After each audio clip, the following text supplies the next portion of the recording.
Hello? Oh, there we go. Okay. Now I'm in the mood for the Bothalla. Break yourself, ninja. He said, I said it first. Man, he lied. He lying to all of you. You called me a damn nit. Man, I love Riley. Riley is an idiot. Well, I have to go. Alright, bye-bye. Well, I'm grabbing my ammo leave. Well then, I'm leaving. Goodbye. Bye. Why won't it let me leave? There we go. Alright, hello, ladies and fags. We're back. Yeah, that's really all I had to say. We're back. Hasta la vista, baby. And while we're back, I'm also doing a very, very cool thing that you will find out that I'm doing. It's called driver's education. Ignoring that, we got Jalen Jaeyoon, who somehow, mind you, 24 seed. They beat Azoth and Petra, and then Ezio and Vector. This is who they beat, who get to face off against the #1 reigning champions, National Arcadia. Now then, let's get into it. As you already know, I'm incredibly biased against the red team because of this map. I hate Mishima Dojo. I was literally about to mention this. But here we're going to see a bit of a greatsword duel. We haven't seen one of these in a minute. Matter of fact, the last time I think we saw this was actually not even in 2v2s, but in the third 1v1, or the second 1v1 tournament. Second or third? I think it was the third. Yeah, it was the third, because Jayon frauded in the second. It was the... No, he didn't. He got 5th. It was in the tournament where Magyar got 4th, Arcadia got 8th, and then Jayon got 5th. Which I believe was either the 3rd, or what would make more sense, the 2nd. I'd like to say. Because Jayon, I feel like, frauded. But yeah, I think we saw 3 greatswords in top 8, and this is when all 3 greatswords had just been released. Nash, currently in hell. What just happened? What happened, buddy? Alright, there goes Antonio. He left the party. Alright, there's that recovery. That will definitely send some people to hell. I don't know what Jayon's doing on that left side, but right now the blue team is in deficit, and it's not even close. Picks up the weapon. Loki, I think I'm just going to remove gadgets entirely, because there's not really a big difference between the sidekick summoner and we'll change it after this set, just so this set isn't affected. But like, oh, now that they're guaranteeing weapon pickups instead. Oh, and that's not good. There goes Arcadia, Jala, and Jayon keeping it very, very much ahead. This map, and just in general, this set seems to be going their way. I mean, I don't know what's happened to Jayon and what's happened to Jala, but these two are definitely looking significantly better. And oddly enough, Jala is somehow looking like the better teammate. Good sider there from Arcadia. Could have definitely been something very special. I don't know what happened to Nash there on that side. But he baited a side sig. He baited Jala into falling for a side sig. And now we have a little bit of a 2-1 situation. It's actually going to pretty much be stuck at even. I'd still say, even though the blue team has that bit of a stock lead with Nash, because of the damage, I'm going to have to say that it goes to the yellow or red team. Solely because, I mean, if Arcadia goes, this pretty much is a 1v2 that was unwinnable. I mean, just look at the health bars. So far, though, the Spear, Team Spear is doing really, really well. That side area, and this is definitely much more manageable now. It really only takes, like, one more recovery, and then that'll pretty much be curtains for both Arcadia and Jala. Jala, that ground pound, not enough. But it is. It's going to be the 2v1, and now Jayon stuck in the 2v1 scenario. Or the 1v2 scenario, and he's going to be the one who's going to have to face the 3 stocks of the blue team. This will be a lot more manageable if he's able to take out both Nash and Arcadia, but right now the team comps coming out are not going to do any kind of favors for this man, as that ground pound will seal the deal in Game 1. And the blue team somehow stay alive through that tussle. Nash, 600 damage, as he does. Jayon, though, outperforming Jala in this one. Alright, going to Game 2. are you safe? 3, 2, 1, brawl! And Suzaku Castle, okay.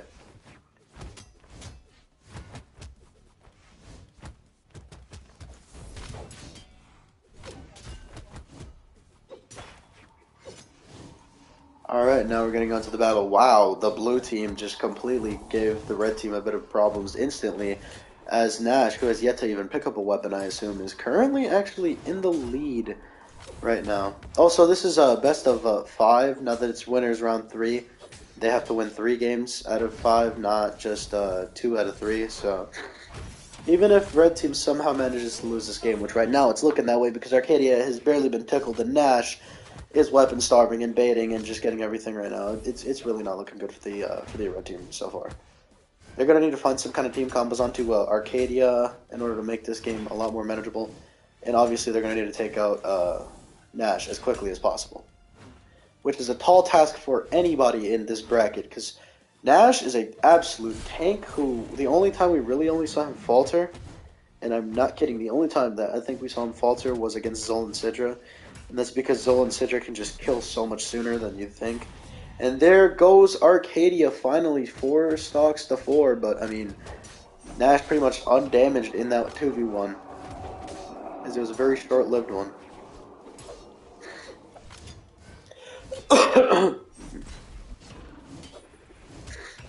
Oops, side air the down air, and Nash immediately capitalizing. Wow, that was smart. The ground pound, trying to fish for something out there. Can't get it. Side air might be enough. No, it's not. Nash back in the fray. Nair, recovery, no follow-ups. The ground pound eventually from Arcadia. Jaeyoon almost completely gone and almost sent very, very far down into the chances of the depths of the losers bracket there.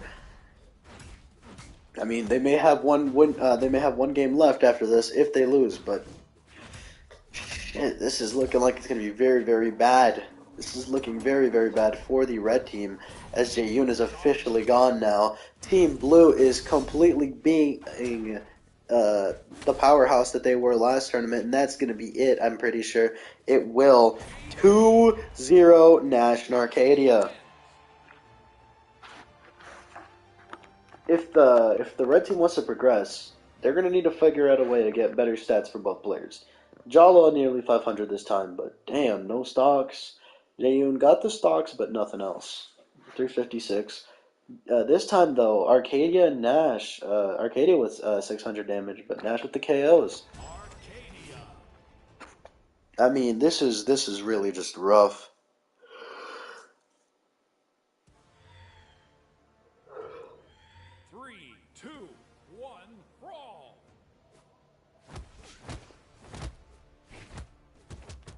I believe this is called Top 16. It should be.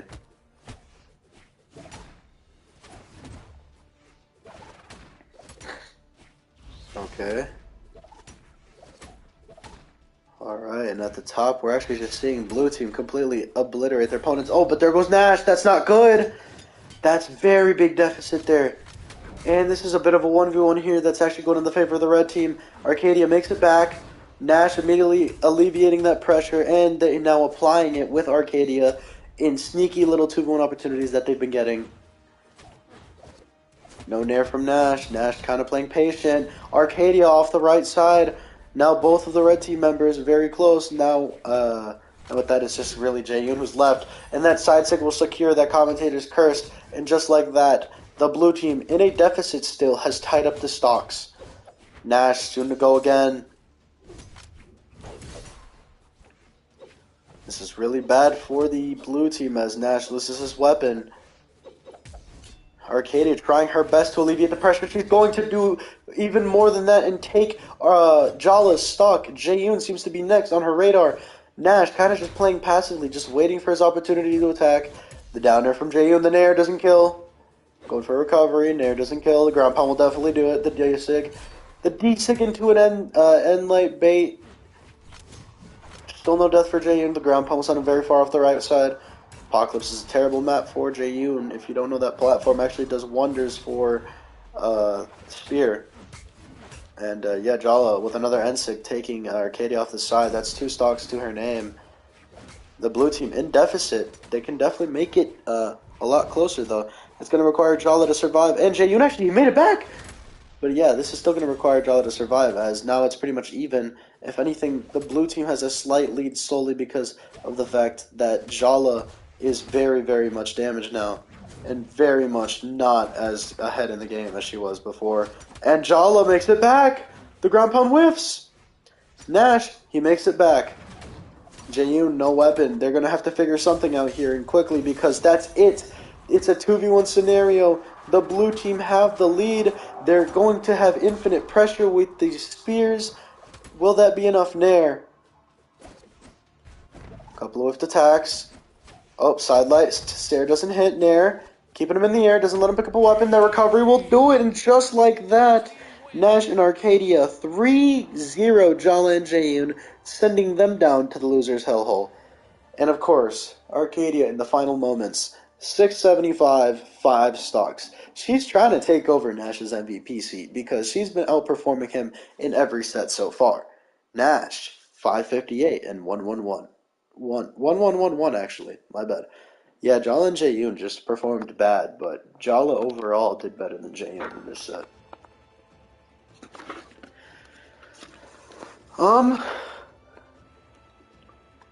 Yeah, that was just kind of a nice set. I don't really know what to say. That was just it was a very simple, very nice, clean set.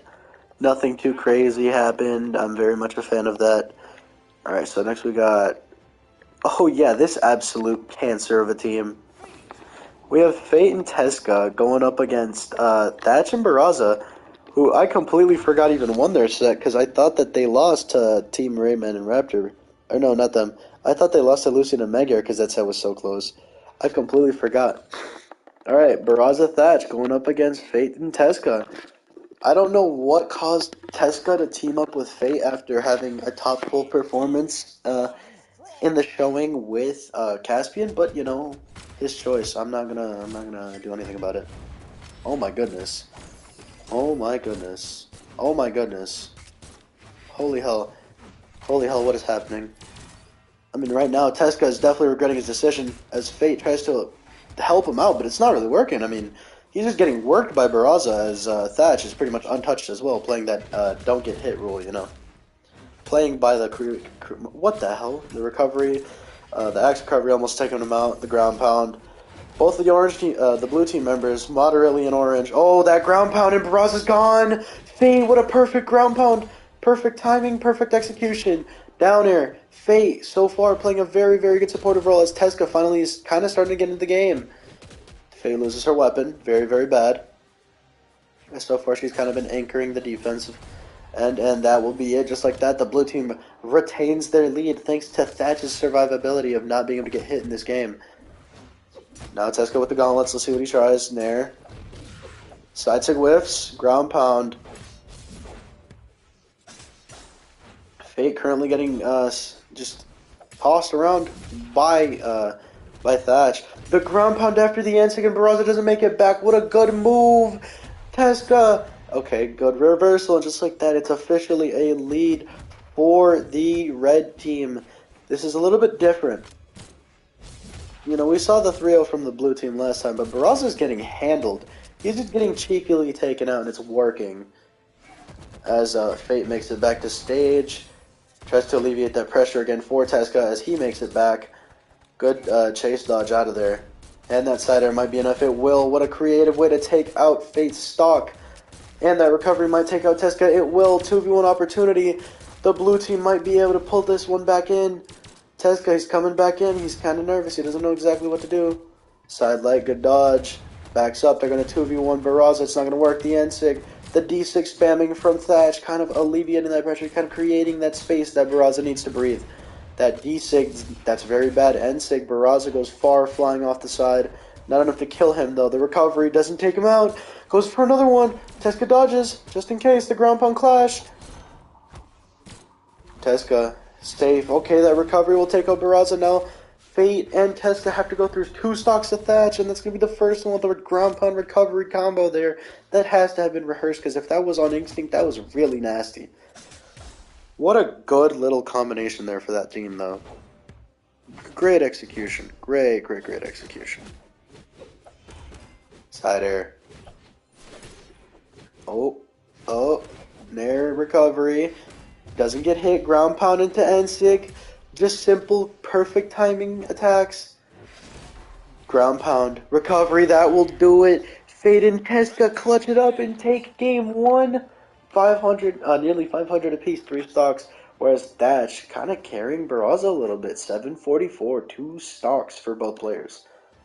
Oddly enough, 447 for Barraza. They had opposites in numbers. Alright, moving on to game 2. I wonder what this will bring us. I'm impressed. I'm actually genuinely impressed. Fade and Teska are doing so much better than I would have ever imagined, especially considering how good Caspian and Teska did. Caspian did crazy numbers. I would have never thought that this would be this good. Oh my god, the team combo is going on to frickin' Barraza and just no help from Thatch as he pulls a Scarlet and just watches as his teammate gets eviscerated over here on this side. This is exactly what happened that caused Scarlet and Ilgrim to lose. On the other hand, Scarlet and Ilgrim are still in the bracket. Maybe Barraza and Thatch don't make it further after this. That side tick will do it, and just like that, the red team in a deficit again. This time, it's not Barraza losing his stock with the rest. It'll be Thatch. It'll be Thatch who loses his stock, which is, unironically, pretty oddly enough, very, very good for this team. Oh, true, wait, well, hold on. Active input, question mark? I don't know what kind of defensive scheme is going on right now, but this is very, very even. If anything, the red team has the lead. Oh, but she doesn't make it back. The red team still has the lead in terms of damage as well, though. Oh no, and Teska's immediately putting the pressure. Down air. Okay. Loki, Reno, and Random might split up, Loki. I don't like how shitty they've been playing recently, and it's not really working out. Okay, recovery, and he's out of here. Loki, I might do Reno and Raptor. Reno and Raptor sounds like a pretty cool team combo. Oh.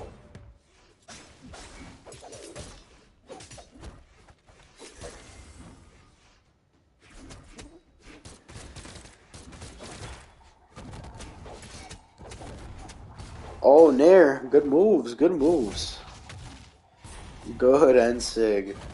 And it's all tied up right now. If anything, the red team has the deficit because Thatch is coming in a fresh stock, whereas Teska's not so fresh.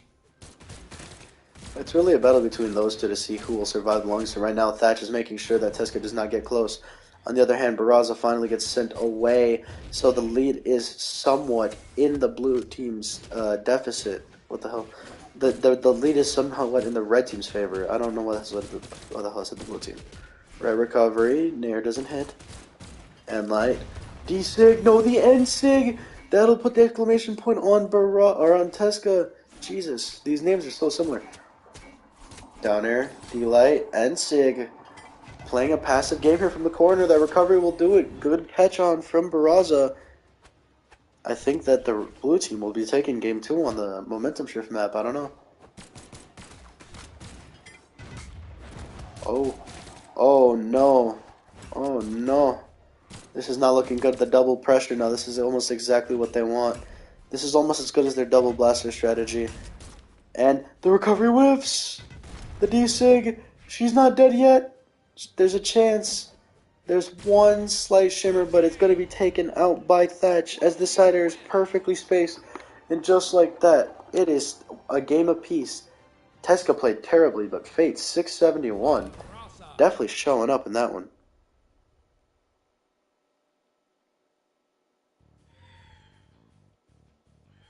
Three, two, one, brawl. Alright, wow, I just guessed and gambled correctly on every single one. Connor's story. Okay. And we're going back to Suzaku. Apparently this is a very loved map by the bots, I don't know. By the AI, I mean. The RNG gods say this map. But, dude, there's not much I have to say. I mean, frick, man.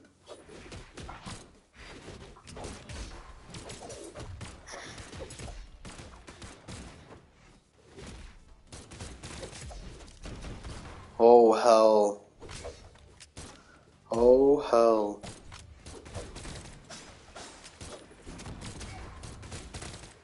Bro. Brother. Hello? Hello? Yo, Barraza's blasters are oppressive. Ground pound, double KO for Barraza as the blue team goes up with a massive lead in game 3. I mean, we're already guaranteed a game 4, but by the looks of it, I don't think we're guaranteed a game 5. This is not looking close, as finally Thatch loses his stock this late into the game. And Barraza has yet to lose his, but that's kind of expected. He's a high defense demon down there. D-Light stare. Oh, Barraza didn't get caught by it.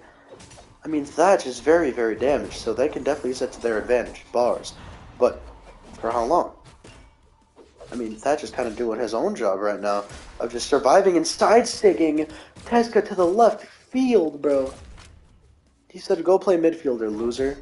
And that ground pound, oh my goodness, he's cooked. He is cooked, bro. What?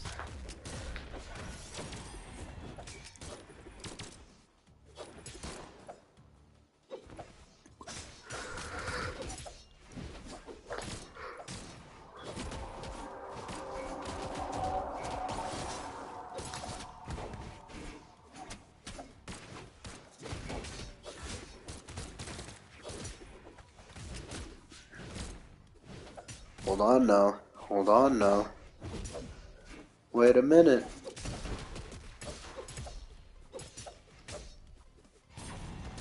Oh my god, this is looking like a 4-stock right now. It's looking like an absolute clean sweep of the game. And that's exactly what it will be as Thatch Raza, or Thatch and Barraza, are back, bro. 748 for Thatch. Second 700 damage game for him as Fate falters and Teska still playing very poorly. I don't know what happened, but apparently Barraza and Thatch have kind of figured out the sauce. They figured out the strategy to essentially knock these opponents out of their chairs. Because right now, we're going to Terminus. There's a lot more platforms on these maps than the previous two. Maybe no platforms was the play. Maybe that's what it was. I mean, instantly we're going to see a little bit more confidence, a little bit more improvement for Teska and Fate as they play on these platforms. Maybe it was the platforms indeed. I doubt that's exactly what it is. Probably also just good play and situational 1v1s as we see here. Because, yeah, this is disgusting. This is disgusting. I mean, to put it lightly, bro, to put it very lightly, all I can really say is that, yeah, Teska and Fate are still just falling apart. Like, this is still very much a collapse and a 2v1 here that's somewhat going in the favor of the red team, as it's looking more like a 1v2 than a 2v1. The down air, the nair, the D-light, no end stick, the side stick. Barraza should not have enough. He won't make it back. Now it's all up to Thatch. Can they kill Thatch in time? And if not, even better. He's gone. This gives them such a long time to get this 2v1 opportunity. This is even better for them. And Barraza's gone! They've completely flipped the game on its head! They actually cheesed Barraza's stock. Good job, Teska. But right now, Thatch is a completely different beast. He's completely offensive. He only cares about dealing damage. He only cares about being aggressive. And that shows. Barraza. Teska's gone. No, it's another 2v1 scenario. This is just full of 2v1 scenarios. On the other hand, Fate playing perfect defense, which is exactly what Teska probably picked her for, as that's kind of what Caspian was there for as well. Hold on now. Hold on now. Wait a minute. Wait a minute. Wait. This is not looking good. This is not looking good, ladies and gents. Oh my god, bro. Teska is gone. It's another 3-stock to 1 scenario. This seems like it'll be a 3-1. Fate, great defensive ability, but Teska just terrible offensive right now. I don't know. It just seems like it has the option coverage Holy hell, it seems like they have covered all of her options, and her only option now is just to float back to stage. One sign of life, but that cider will be the exclamation point on the set. Thatch and Barraza are moving on. Yeah, both of them almost 600 damage. Thatch definitely the MVP, but Barraza wasn't too far behind now. On the other hand, Fate probably averaged around 460. Tesca did not play well.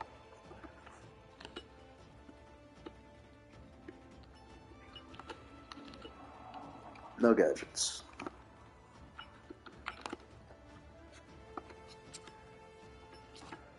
Damn it.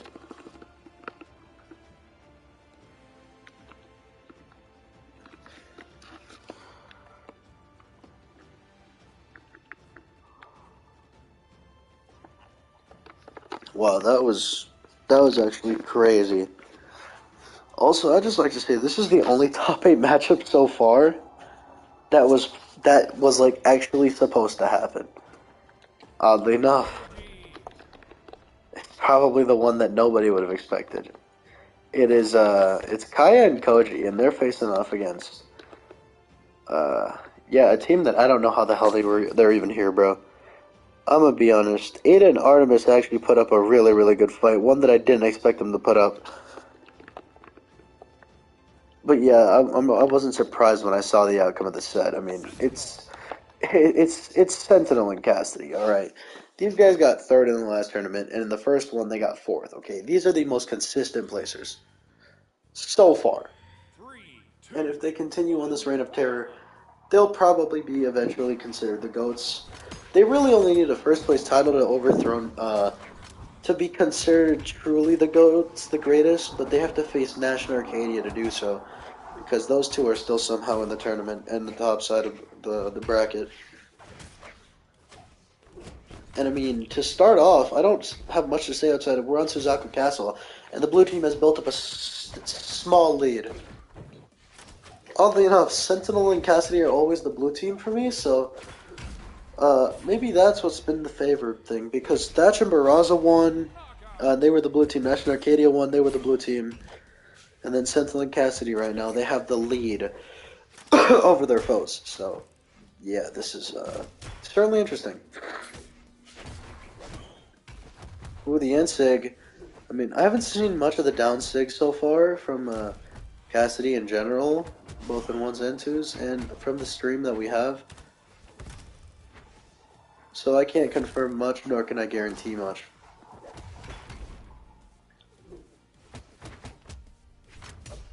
We have 12 sets to get through today, but the first four are the longest. Since these are deciding who will be going into top 8 next stream. D-Light and Sig, and it doesn't kill, but it's fine. The double whammy. Team double whammy, the down air. Didn't kill. Wow, Kaya's defense is insane. Nair doesn't even kill. I mean, this is still 5 stocks to 3. Soon to be 4 stocks to 2. Like, I mean, look at that defense from Sentinel. Look at the defense from Sentinel.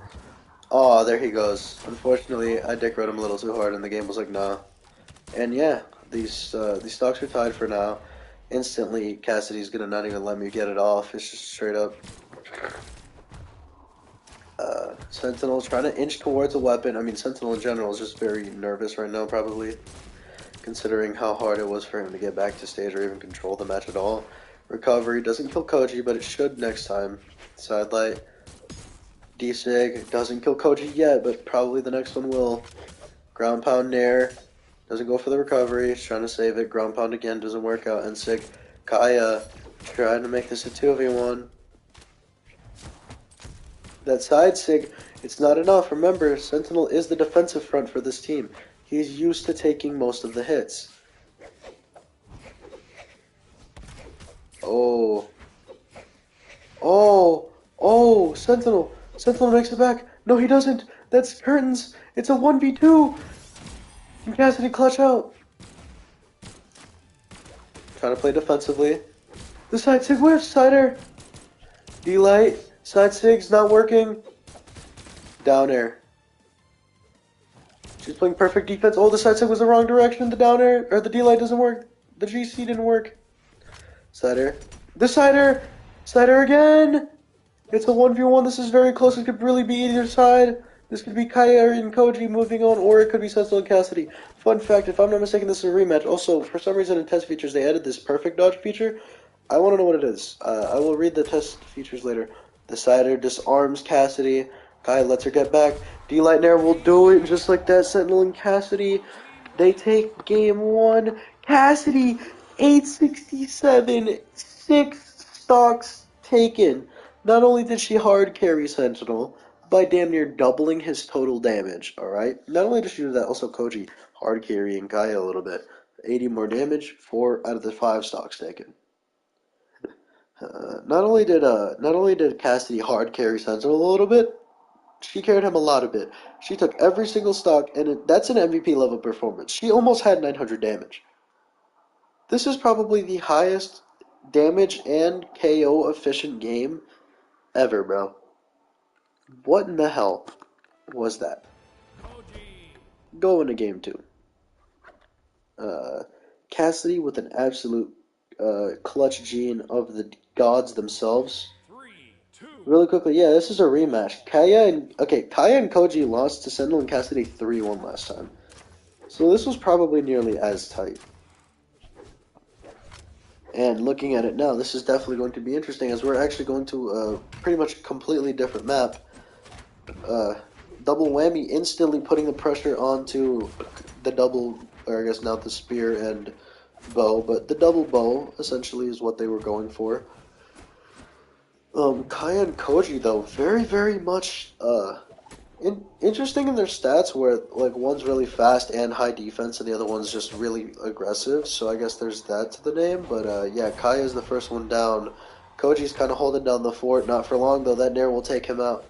Obviously switching over to the blasters now that she has to play more of a supportive role for Mr. Whammy himself, the hammer of the team. Yeah, Sentinel. Don't get me wrong, Cassidy is by far has always been the better player, especially in the long run, as with Qatar Legends. They start out really hot, but then start to cool off a little bit. But you can't deny one thing, and that is that without Sentinel, Cassidy doesn't get nearly as far. Because the thing is, Cassidy needed a teammate with good enough defense to survive, and also she needed a teammate that could produce when he is required to. Of course, Cassidy was just cooking, so he kind of just let the hot hand, keep doing what you're supposed to do, just keep feeding the hot hand. But whenever he's called on and whenever he's needed, he'll take stocks, just like that. He's taken 3 stocks in this game so far, already making a more direct impact. And even last game, he had 450 damage, which if you don't know, is around the, like, if we count every character, like, per game, the average between teams is around 450 to 500, depending on how good your team performed. For some more offensive teams, or like a team like Thatch and Barraza, it's probably more in that 500 to 550 range. Because Thatch is able to put out 700 damage games like they're nothing, while Barraza is able to get out 600 since he can just survive that long, to the point where he's just dealing enough damage to get to those high numbers. Right now, though, it's definitely Sentinel's show, as this is now the 4th stock taken, probably 5th, if you ask me. No, I'm just kidding, it's the 4th. Cassidy did have that Nair, if I'm not mistaken, and she's about to have another one on Koji, the same guy, and that will be it. That will be curtains 2-0. Yeah, I was right. 2-0, Sentinel and Cassidy. Kaya and Koji just played really bad this game. I don't know. Koji, though, he's averaging 3.5 stocks in this set. He has yet to falter below average stock taking amount. Kaya is the one who's really not doing much outside of damage. On the other hand, 514 for Sentinel, big improvement in obviously Cassidy. She's not going to repeat another 800 damage game. That's like impossible, but more or less averaging around 650.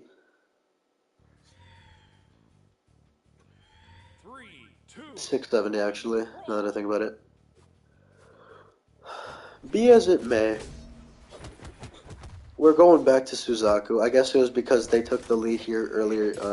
They kind of just choked it away. So I guess they're just using this as a more polished approach.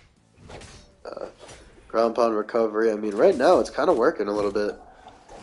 That high dex of Koji coupled with that timely decision making of Kaya, that is the reason why they're actually with this lead. The thing that kind of intrigues me about Kaya is her decision making is the only reason that she really won that silver medal in 1v1s.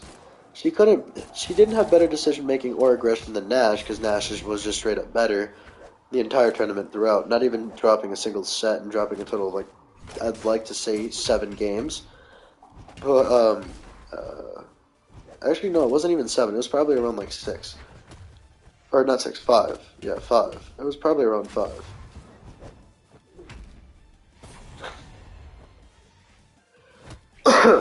Oddly enough, she also did get her revenge, I'm pretty sure, and beat him in the next tournament. Or somebody else did. No, yeah, it was Ember, I believe, that beat him, actually. Whatever the case was for what happened with Nash, Kaya's decision-making was really the reason why she beat Diana in that, I think it was that go-around, either a rematch or whatever, but the reason why she surpassed Diana, the reason why she surpassed Jaeyoon, I believe, unless that was Magyar. Just the reason why she went so far in that bracket was just the fact, like that right there. Simple, perfect execution, perfect spacing, knew that the sider was enough, didn't even bother to do much more. The N-Sig obviously enough. And just like that, Kaya and Koji living and breathing in Game 3. But, be as it may, this is definitely still possible. They just have to take out Koji really quickly and then focus on getting Kaya later, or do the opposite and get them both at the exact same time. Either way, either or.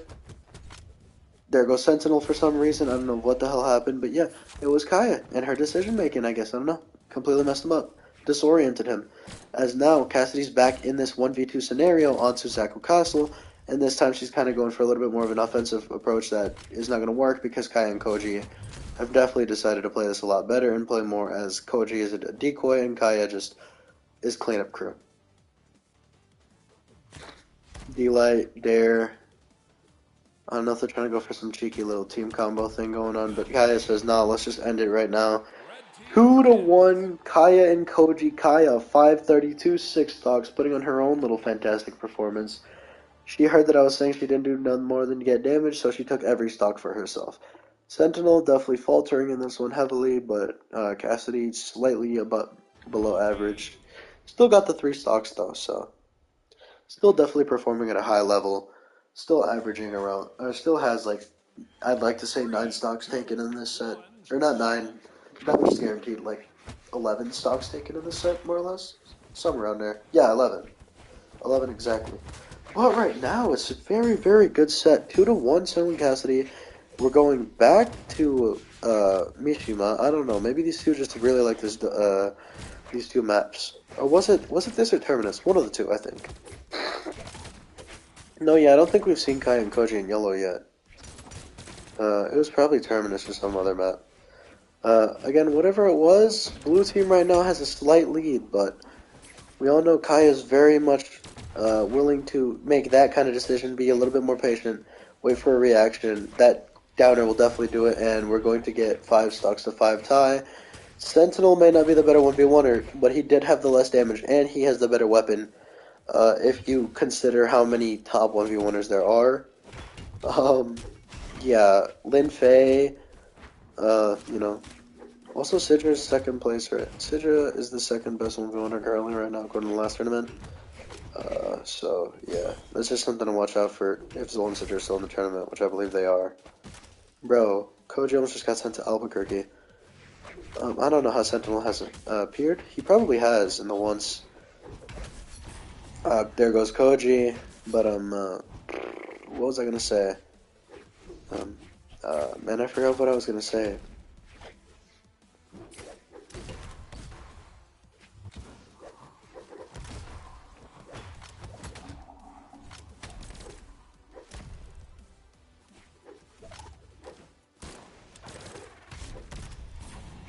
Dominating.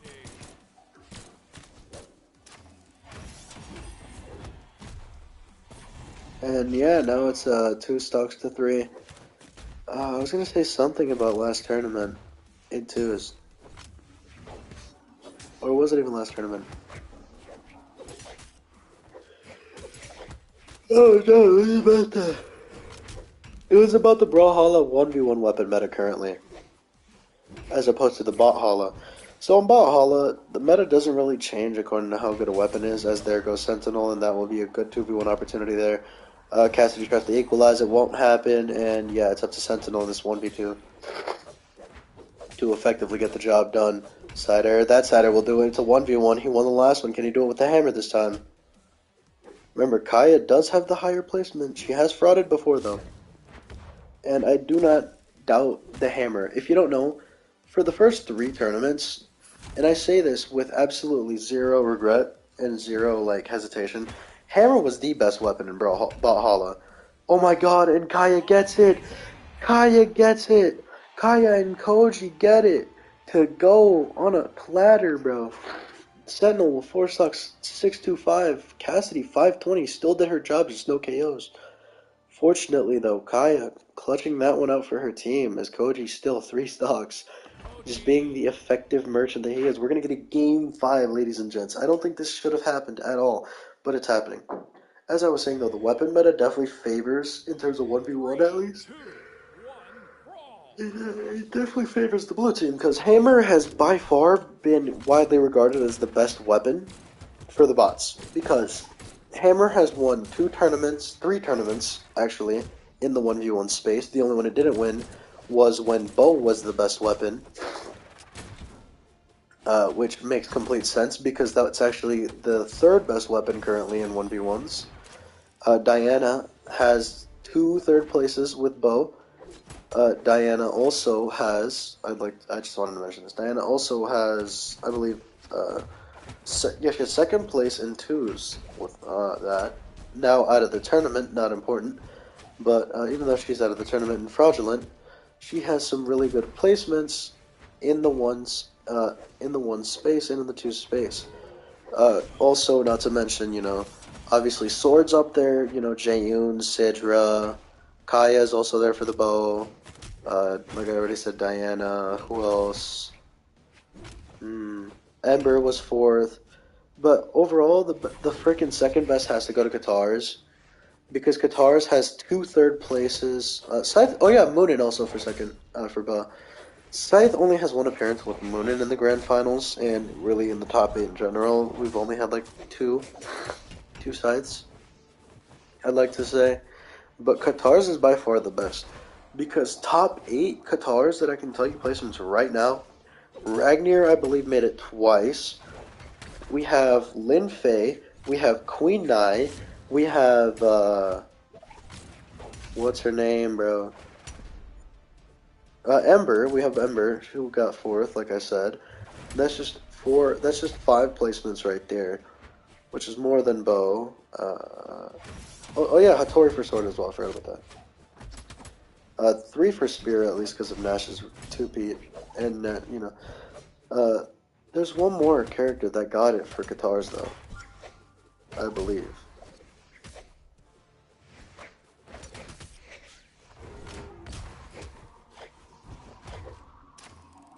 No, Ada's Spear. I don't think Ada made it, though. Well, never mind. I guess that's it. Just 5 or 6 total placements in ones alone. In 2s, it gets even more. Ragnar and Dusk, they got 5th place and are currently fighting to get an even higher seed. Also, just to mention, I haven't really been talking this much about the game, because this game has been just nothing short of kind of boring, I ain't gonna lie. I've just been watching it, the ground pound, or the D-Sig, and it seems like the red team might actually take it. A reverse 3-0. Interesting. Kaya and Koji get their revenge in the end? Oh no. There goes his recovery. There goes his movement. Picks up a hammer. Down air. It's not enough. It's not enough. Oh my god, Sentinel. No shot. He tried to go for it again. The decision making by Kaya. Oh, the ground pounds. And the down air. The side air. Side air again. Ground pound. Nair. No, it's not going to work. But it ends up going in the favor of the red team. Kaya and Koji complete the reverse 3 stock. Sentinel Even though Cassidy had that incredible game one, she couldn't follow it up by having anything more incredible. 503 stocks for her this game. Sentinel 557, but only one stock taken. Probably the result of why they lost. On the other hand, Koji 770 damage, 4 KOs, completely leading this team by far. This entire set, I wouldn't say so. I think Kaya had a few good moments, like the 6 stock game. And there's a lot more players just taking all of the stocks this tournament. This is incredible. Rather than it being damage, it's more KO efficiency. Of course, Kaya still got her 525 and a couple KOs. But that was incredible. Kaya and Koji, they're moving on. They just beat Sentinel and Cassidy, who, prior to this, I don't think they have lost in winner's side this early. Early, we'll say. It's round 3. It's pretty early still. On the other hand, you want to know who has lost? No, do not confirm reset. Nye and Faye as they fell to Cor and Patrick. Now they face against somebody else. But you want to know who Cor and Patrick are facing off against? The team that I have to dick ride because, if I'm not mistaken, Team Moronix is out of here. So we have Cor, and we have Patrick, and, yeah, we have my main man, Duskaruni, alright? And you want to know who's his teammate? Well, if you've been paying attention, it's my favorite character of all time. It's the Elder Wild Dragon. Why is it red and blue? Interesting. But yeah, we have the Elder Wild Dragon here for us in Ragnar. So Dusk he proved, I'm pretty sure in the last set, to be the better teammate between the two. But we don't know. We don't know for certain. We don't know for sure. Right now, though, whoever it is, I'm rooting for both of them as they're both going to start off very well. Ragnar has proved himself in both scenes. Dusk, I don't think, has made that much of an appearance, or even a appearance, in once. Patrick kind of playing a little passively, biding his time. I don't know. This is not the Patrick that is the reason why they beat Nye and Faye, though, I'll tell you that much. This is not the Patrick that won Game 3 for them. This is the Patrick that is kind of feeling it out in Game 1. And right now, it's very interesting. Ooh, good save there from Ragnar, but unfortunately not enough. D-Light, ground pound, or side light, not D-Light. Ground pound, clash, not really though. End light. Both our team members on that far right side as Ragnar and Dusk on that left. Side air, not enough to kill Core. That D-Sig will do it, and just like that, both members taken out by Dusk.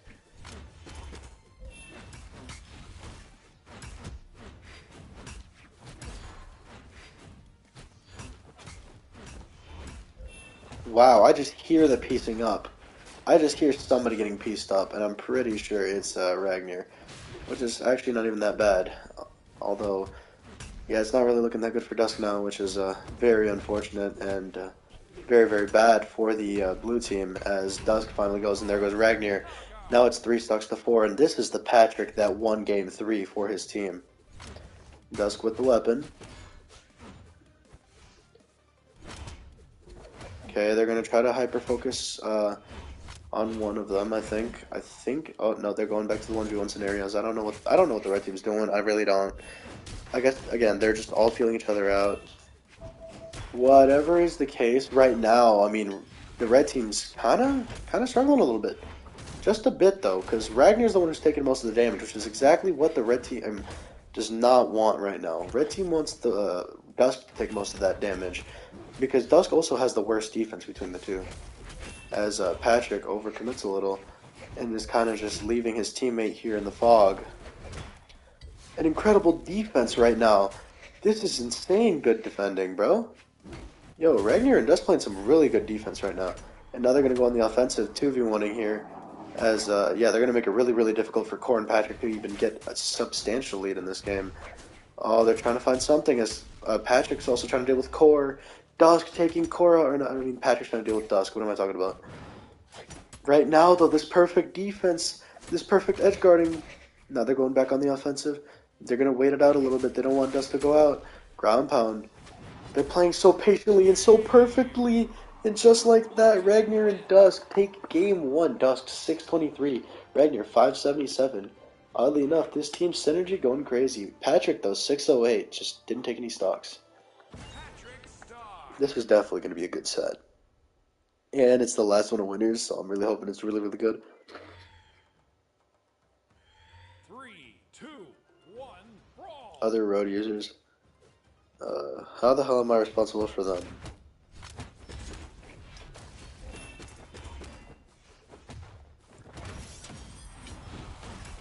Bruh. Obviously, it's not talking about whether or not being distracted can happen to anyone. It's freaking saying that if you're older, you can, get more easily distracted, which is true. Oh shoot. Okay, Ragnar's taking most of the hits for his team, which is as expected. But wait, Patrick's on his second stock? I looked away for 1 second to do my driver's ed. What? Patrick is on his second legs already? Holy shit. I'm just saying, as soon as I get a lesson test, I'm pausing or I'm just not gonna talk.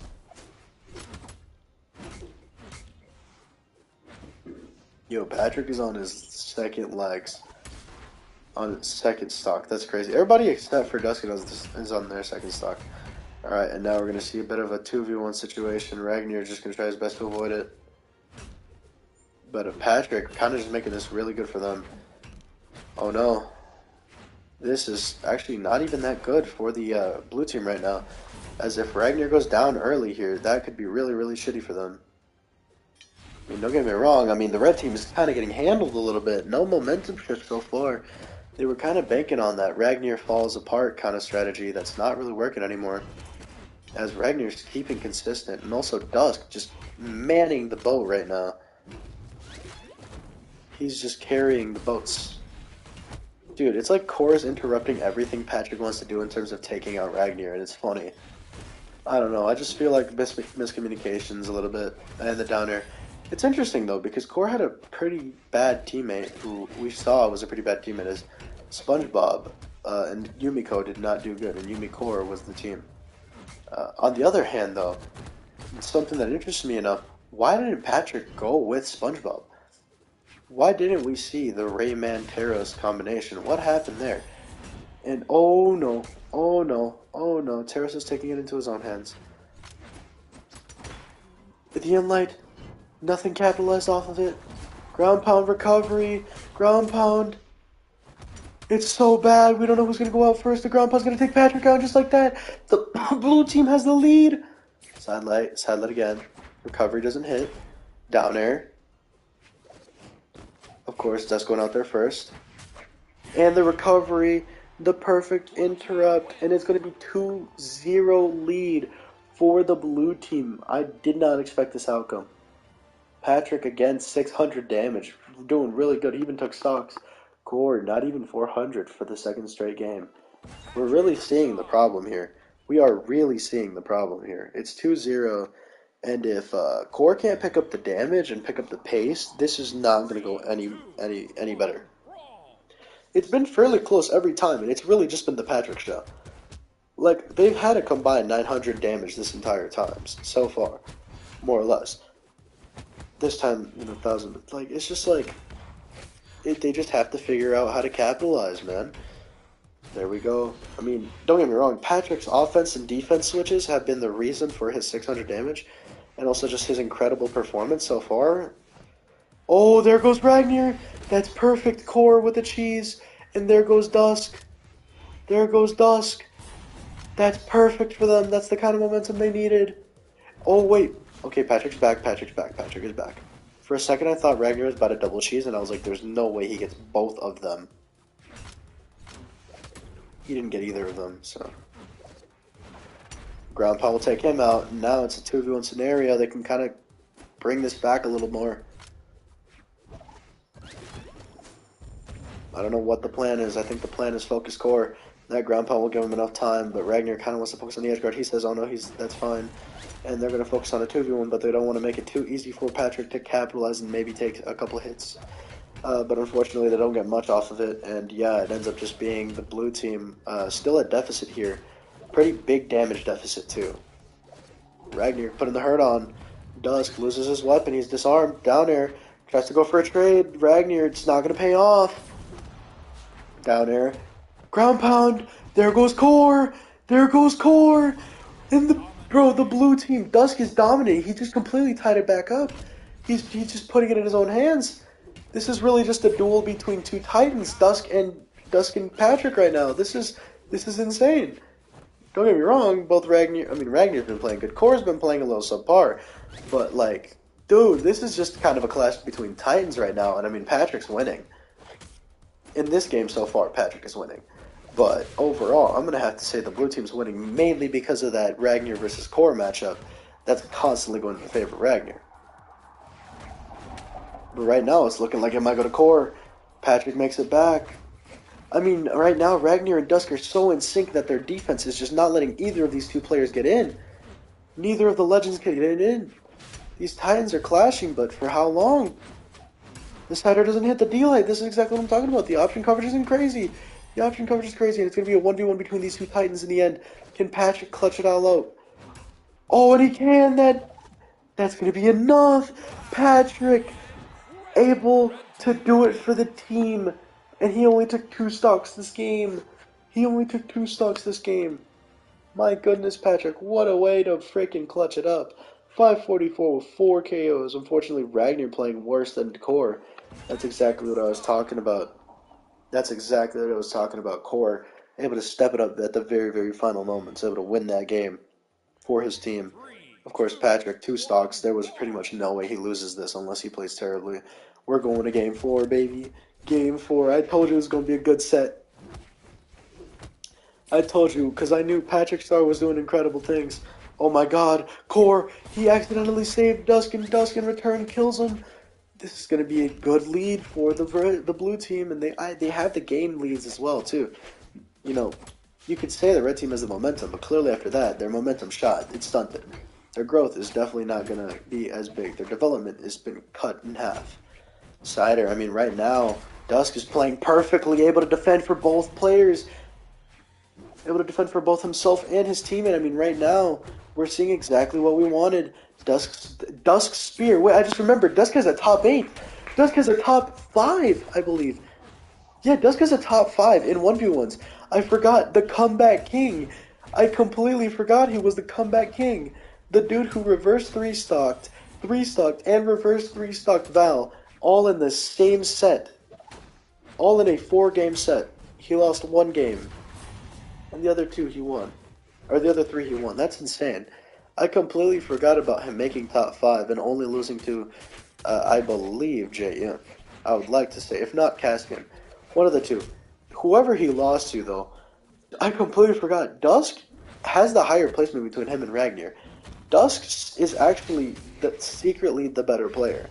I mean, we'll see that right now as Ragnar takes away his own stock and Dusk is still trading and still keeping it even. I completely forgot about that top 8 placement. But yeah, the Spear of Dusk, he clearly improved the Orb. The Orb has definitely been improved since then. That's probably why we've seen so much good defense from him, because Orb is really good at defending. But damn, bro, I completely forgot that he was one of the original first top 8.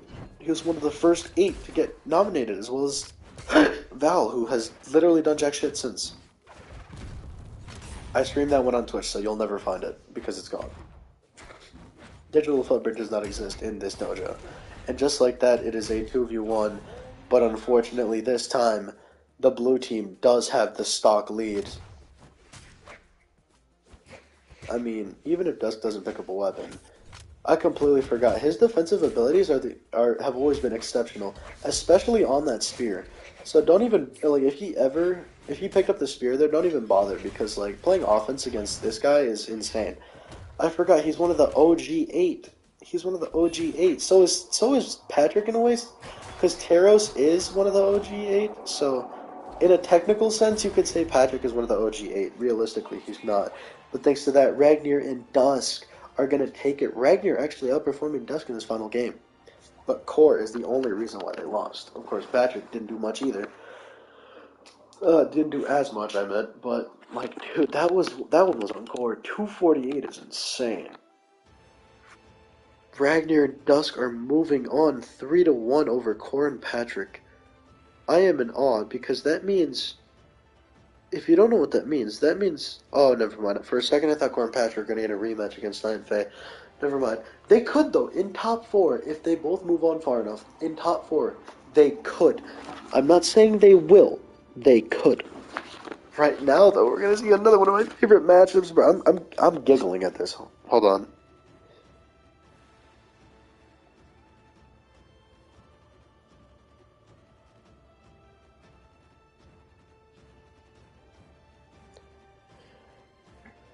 Much safer than talking on the phone.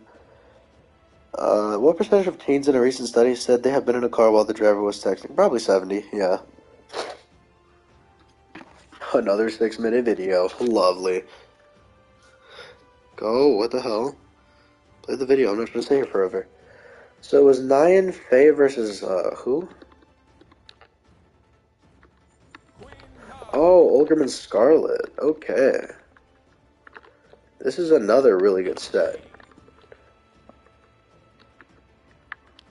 Olgerman Scarlet are a relatively new team, but they follow that European principle, and if you don't know, Europe's low-key kind of the best at 2v2. Not during BCX, but any other time they're like the best. So 3, 2, 1.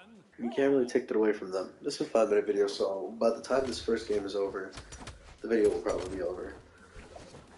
Okay, we go to Mishima again. Let me move the phone, the controller a little bit closer, just so you can hear me a little better. Alright, so, first takeaways is that, Queen Nai, she seems worse. I don't know if it's like, you know, the last couple of days she got sick or something. You know, this and that happened. But, yeah, it seems more or less like, Lin Fei's kind of the better player on the team right now. Of course, Queen Nai's abilities lie in her kind of survivability skills, and her fighting a character with 8 power and 7 power are not going to help that case. Not like she doesn't have a lot of power either. She has 7. You know, she can kill a lot earlier than you think she could. Oh.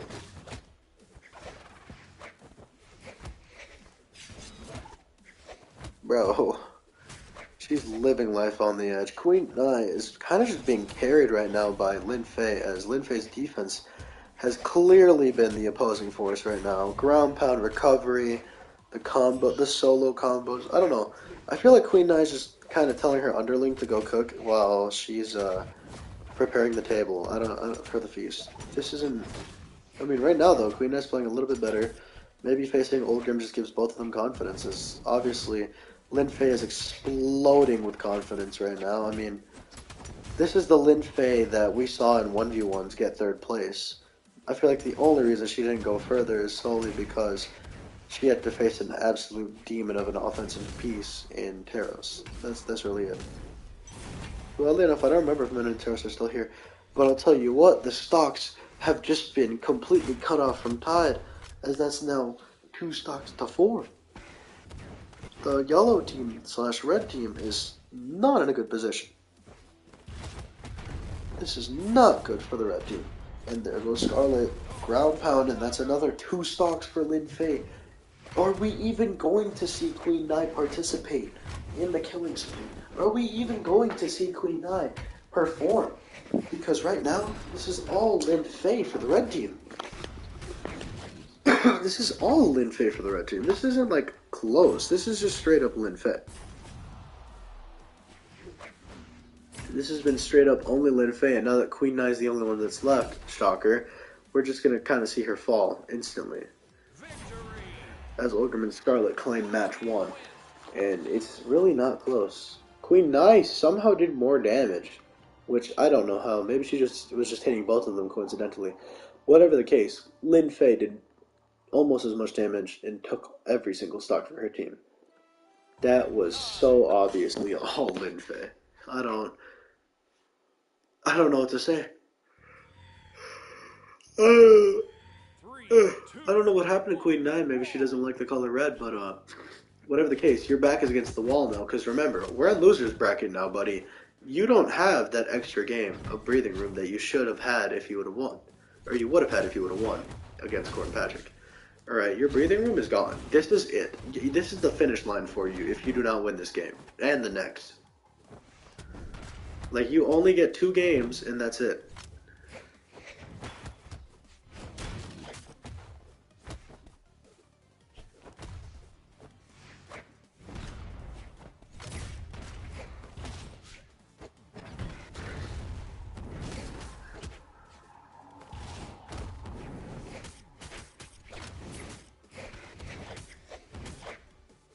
Oh, oh, hold on now. Wait a minute. Wait a minute. Oh. Okay, Linfei will be the first one to falter. Queen Nai, kind of just playing a little bit more passively, playing this defensive game. I don't know what's going on, but it's passive aggression, I guess you can call it. As yeah, Ulgrim's not making it back. Ulgrim made it back. That's actually insane. There goes Scarlet, of course. Linfei doing her job, clean up crew, taking out the stocks, as she was told to do. Little stutter step before dodging. Queen Nai trying to get back in the action. Oh, and she might be taken out soon as Linfei tries to keep Queen Nai alive, but unfortunately she just doesn't have the moves. She does not care about defending. She will go and split the 2 up instead and just get her 1v1 that she's been winning pretty much the entire set so far. Ground pound. The recovery whiffs. Alright, they're going to swap. Scarlet, definitely the better player between Ulgrim and her. Funny enough, Ulgrim, no placements in ones. Also, Ulgrim falls here, but he actually did really, really good in the last set. And Scarlet, top 5, top 4 in ones. She was one of the most recent to reach that pinnacle. I was just happy that she didn't make it past 4th. I would hate to see Lance in its current state be in the tops.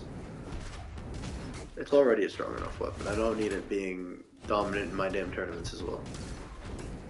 Oddly enough, Lance isn't too strong of a weapon, despite it having won like one 1v1 tournament, being 2nd place in the last 2v2 tournament, and a few other good placements for it. It's really only got like 3 placements actually, now that I think about it. And one's like 4 I think, and 1s and 2s combined. Like, it's really not that good, as we now see this 1v2 situation and opportunity show up for Queen Nai again. We know she's good at these. And Scarlet's gone! Scarlet's gone! Queen Nai, please pick up a weapon. Don't do it, ground pound. Oh my god, neither of them. Oh no, she picks up the weapon. Stutter step side air. Ulgrim's definitely not the better one in this. The side step whiff, the side air again. Recovery. He picks up the lance. The side air. The side air. I'm so scared. I don't know what's gonna happen. The down air. He makes it back. The D6 whiffs. Sidelight. The stair. The nair. Sidelight. D-light. Nair. Where's it? Where's the finishing blow? No, the recovery was neutralized. And the ground pound. Ulgrim just clutched almost 700 damage for the man. Queen Nai had 846, bro. No, bro, no. Say she hits that recovery. Say, hypothetically, in a hypothetical world, she hits that freaking recovery. The 2nd best game tonight, bro. The 2nd best game tonight, right behind that dude, right behind Cassidy with 800 and freaking 64 with 6 stocks. Oh my, that's still the 2nd best performance. It just would have been even better if she won. What the hell did I just witness? 3, 2, 1. Wait, no, that's it. That's it. That's Ulgrim and Scarlet. They're moving on. I forgot. This is a 2-game set. That's it. Nai and Faye are done. Ulgrim and Scarlet are just too colossal to not move on, I guess. And they're facing off against a really good team next. Or at least what has been a really good team. Next we got Orion and Nyx, who somehow have made it all the way here. Don't ask me. And oddly enough, guess who they're facing? Amethyst. Bryn Amethyst versus Nyx Orion. I wonder how this will go.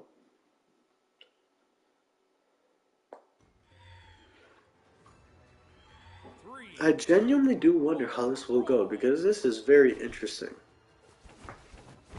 You see, Orion, with the Scythe Legend, already made top 12. He just needs to win this set and beat the fourth best team to do it this time. On the other hand, do not get it twisted. On the other hand, Brandon and Amethyst, they got fourth place last time. I don't think they want to settle for top 16. I think they want to go for the gold this time the way they did last time. And right now, it's definitely looking like it's in the favor of the blue team so far. Really oddly enough. I don't really know what's going on. I'd just like to say the blue team has been winning more often this time around than the red team. I just wanted to point that out. In winners, I think we only saw Kai and Koji win for the red team, and then here in losers, so far, Nai and Faye, yeah, because Corey and Patrick were red. Nai and Faye were red, and they got decimated. Well, they didn't get decimated. I mean, Nai tried, but she's kind of the Azoth of this tournament. Yeah, see, perfect dodge, just. I wonder what it does, but we'll figure it out later. Right now, it's a wash. It's a wash. If Orion goes down, this is guaranteed, and it's pretty much already guaranteed. It's a massive 2-stock lead, 3-stock lead for the blue team. The exclamation point would be Orion dying here. I've seen some incredible things, like a team go down 3 stocks and then take the next 6 stocks, literally not lose a stock for the rest of the game, in Nai and Faye. But are Nyx and Orion Nai and Faye? Hell no. Nyx and Orion are two good teammates. Oddly enough, Nyx and Zariel paired up with Nyx last time, didn't do at all very well, and then Orion paired up with Volkov, did pretty well. So I wonder if maybe it was the blasters over the axe. Maybe Orion was like, maybe some blasters would do me some good. Definitely keep the scythe. If I'm not mistaken, Orion did outperform Volkov in the last set, and in the set prior to that. So, yeah, 600 damage for Amethyst, whereas Bryn was cleanup crew. That's kind of expected. Game 2. I'm just interested. I really am just interested. Intrigued, if you ask me. 3, 2, 1, brawl!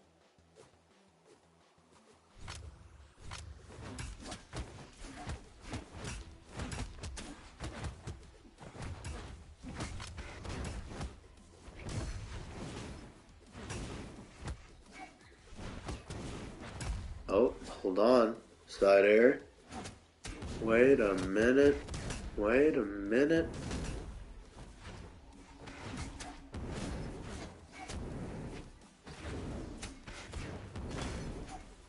Oh, hold on. Hold on. The yellow/red team is showing signs of life here on the Mishima Dojo.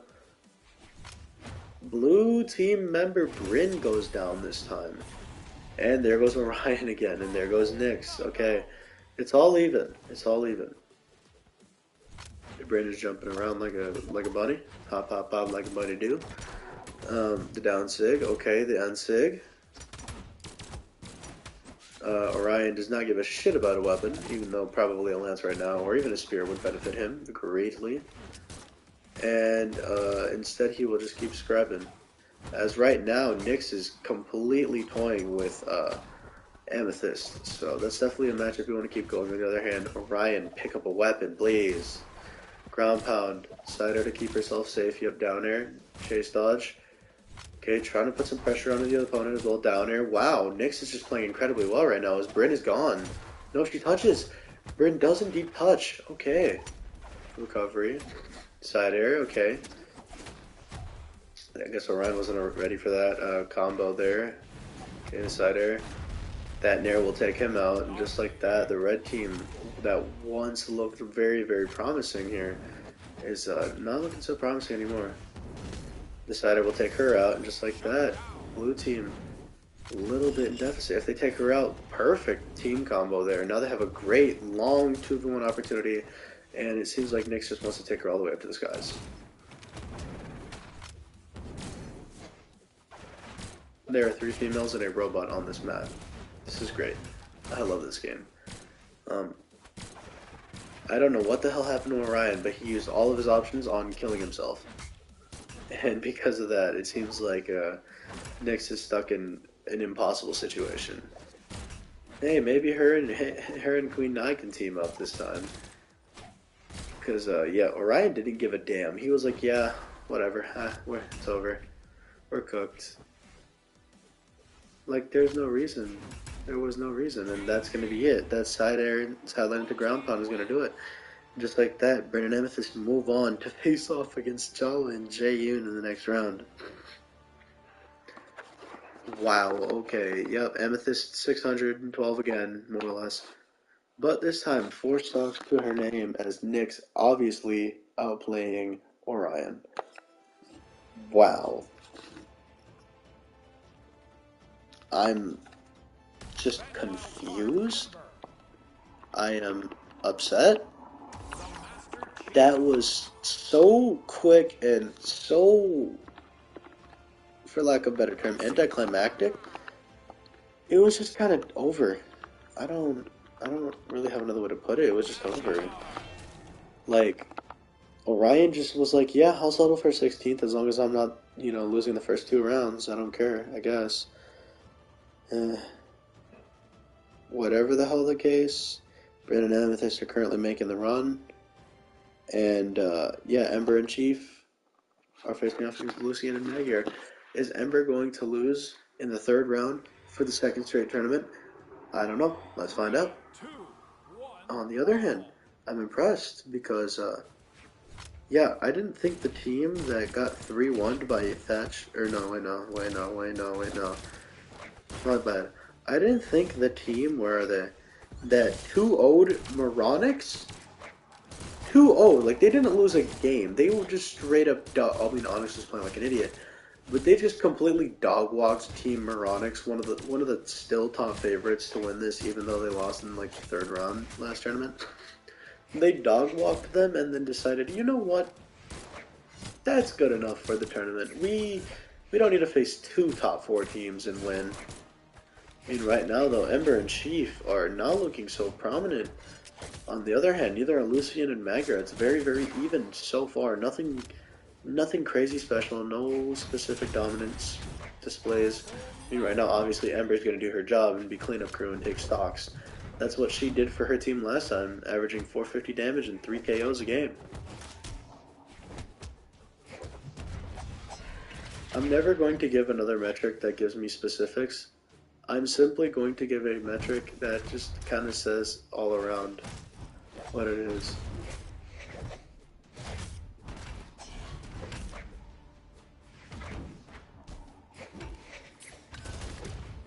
Okay, side sig. Oh. Alright, and there he goes, and just like that. I still can't believe Luna just completely couldn't play against Boots. That was funny. And that's going to be a 1-stock lead for the red team. Jesus, my ears. Oh no, my ear is just disorienting itself right now. If my vision becomes blurry, then I will probably faint.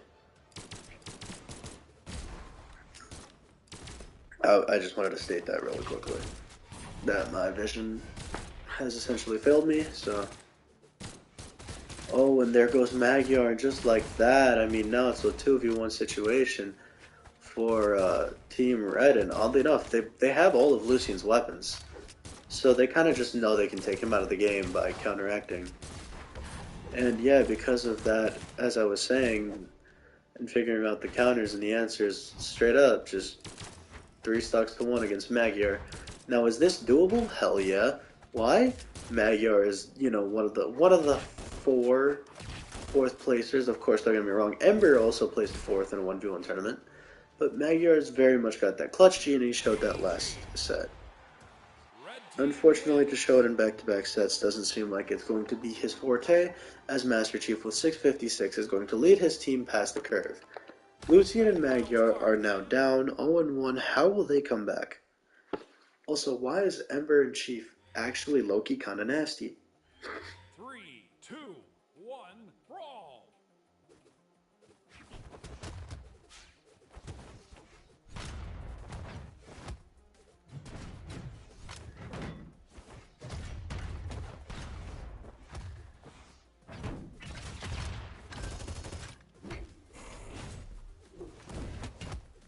Oh, okay. Here we are. Here we go. Man, driver's ed sucks. Now I'm learning about texting and driving. Boring. It's boring as hell, I'm not even gonna lie to you.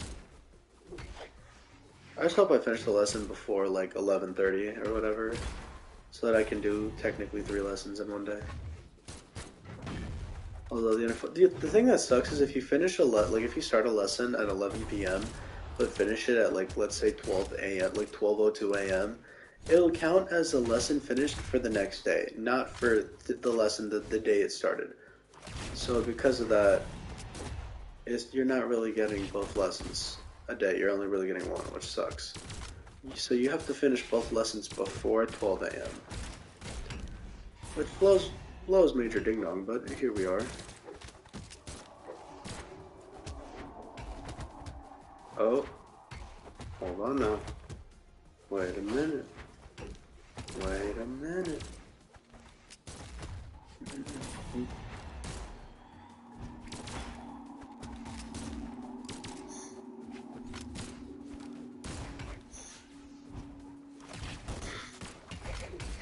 Stomps there.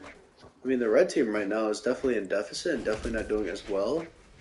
But hey, Ember is basically untouched. So, and playing perfect defense for Isaiah as he pussies around in the corner while his teammate is essentially carrying him. And yeah, now it's 2 stocks to 4. Literally, just look, bro. She's barely being touched until now, and now that she's finally been touched, it doesn't even matter.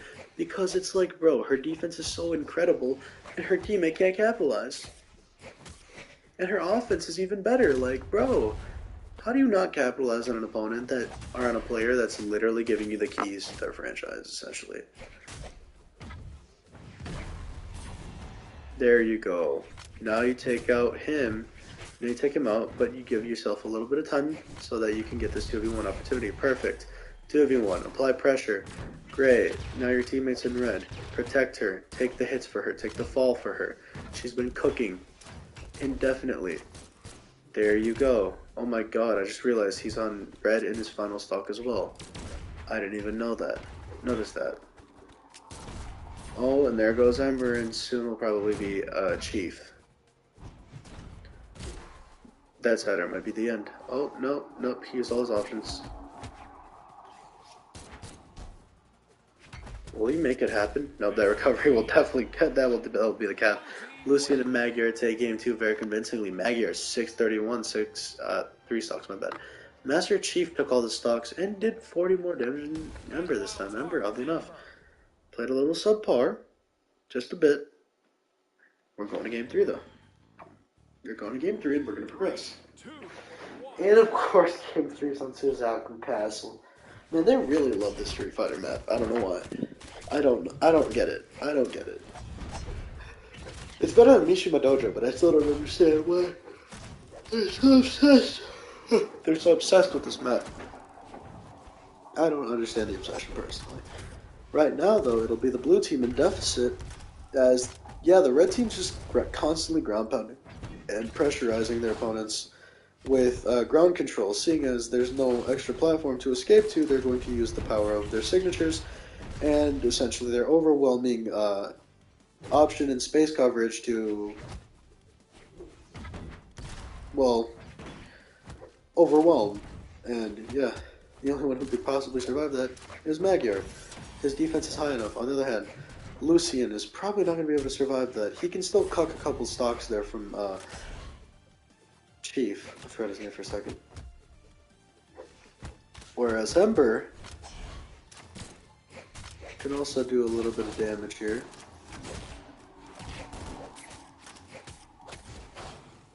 Oh, hold on now. Hold on now. Oh, good. Good moves. Oh, but Lucian still makes it back on. Also, doesn't Lucian have crossover now for Tekken or something? Yoshi meets Yujin and the blonde girl. And down air. I mean, Lucian's making quick work of Isaiah, of Chief, which is probably the reason for this tied set ratio so far. On the other hand, the blue team is not looking good. That downer will take Chief out. Good job on the damage build-up. Right now, though, it's between Ember and Magyar, which is not at all an even fight. I mean, Ember is 3 defense legend. Magyar is the tankiest legend in the game. He's an absolute mega tank, with the ability to survive pretty much any attack given to him. And Light will not kill there. That Cider will. That Cider would probably kill Magyar at his current health state. That Cider will do it. And now it's a 2-1 opportunity. They have to take Lucian out while they can, or else this game might fall apart for them. As a 1v1 between Magyar and Ember would be amazing, but I genuinely could not predict if Greatsword would beat Bow, or if Bow would beat Greatsword. I cannot compute. And that side sig will do it. I mean, Magyar right now seems to have the lead on Ember, which is funny because I don't think they've ever actually faced off in an official 1v1 set. Oh, he gets back. Ground pound. Downer. He's dodging. He's weaving. Cider. The recovery doesn't hit. The nair doesn't hit. The perfect spacing. The nair doesn't kill Isaiah. Oh, the ground pound he whiffs. He's disarmed the end light. And I think thanks to that disarm, yeah, that will be it. And just like that, we're going to see Ember and Chief just barely clutch it out over Lucian and Magyar.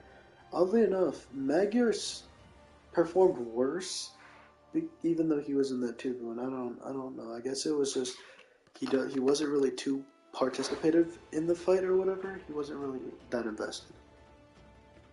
Whatever the case, we have to move on to Ezio and Vector, who I will continue to call fraudulent because there's no way that you lost the way that you lost earlier. That was actually so disappointing. Oddly enough, you guys get it. No, wait, no, you don't get a rematch. Never mind. I forgot they lost to Chala and Jayun. But, tell you what. You get to face an even worse demon, alright? You get to face Zol and Sidra. Y'all have fun with that, because I know I will. Commentators-wise. Yeah, me personally, that would suck if I had to face either of these two. Zol on his own is a problem, and so is Sidra. I mean, Sidra, obviously, second place grand finalist. On her own, shit, I hate Sword. On her own, a problem. Zol, he's a champion, you know? He's done this before. Like, on his own, he'll obviously be a problem as well. Amethyst and Zol have similar styles, and Amethyst has done alright in ones. But, like, seriously, this is not going to be good. Wait, I'm thinking now Mirage was the other one that got a top placement. Top 8. I'm thinking, though. I'm not. I'm guessing. False.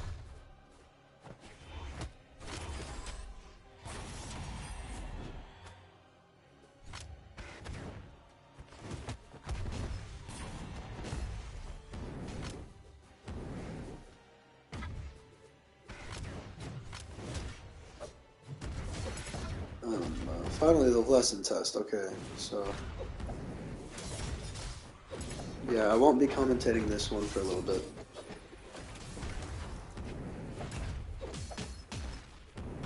False. Until you.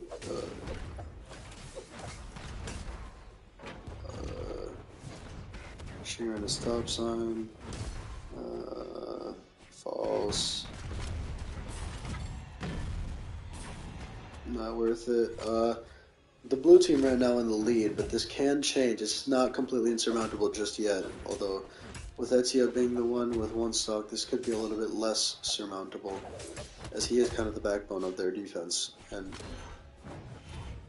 you know, as we see that as Vector's kind of just getting shit on. Of course, Vector's tankier though, and that will be it right there. 1 and 1, 3 stocks to 2, but it can definitely be turned around quickly if Ezio or Vector just fall suddenly.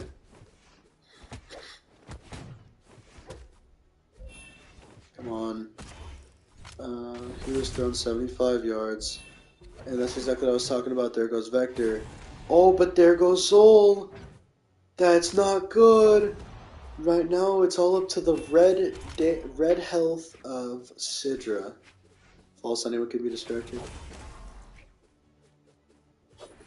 And yeah, the Sato will capitalize. That will be it for game one. Ezio and Vector so far fighting the fraud allegations. Ezio more damage, but Vector more stock. On the other hand, Sidra completely faltered. Only one stock, not even 300 damage. This was definitely a Zol game. He did his job. It was just Sidra didn't do hers.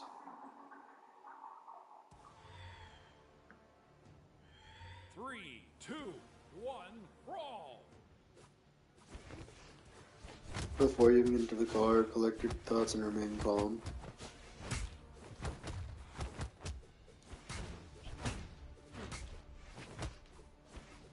The longer the driver's response time is with the frick.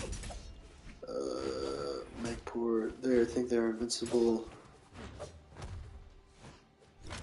Restricts your mobility. He was on his way to cross-country practice and somebody texted him driving killed him on impact. The brain was too focused on counting, so it turned out the bear. Alright, and the first one to lose their stock will actually be a member of the red team, as now Ezio falls down as well.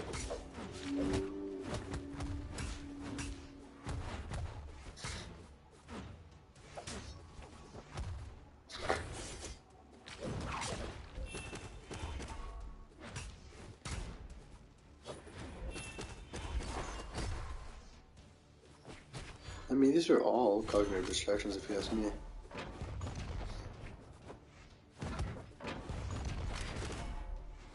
Oh, and there goes Vector. He's fraudulent. On the other hand, luckily the team won't get frickin' 3-struck by either player.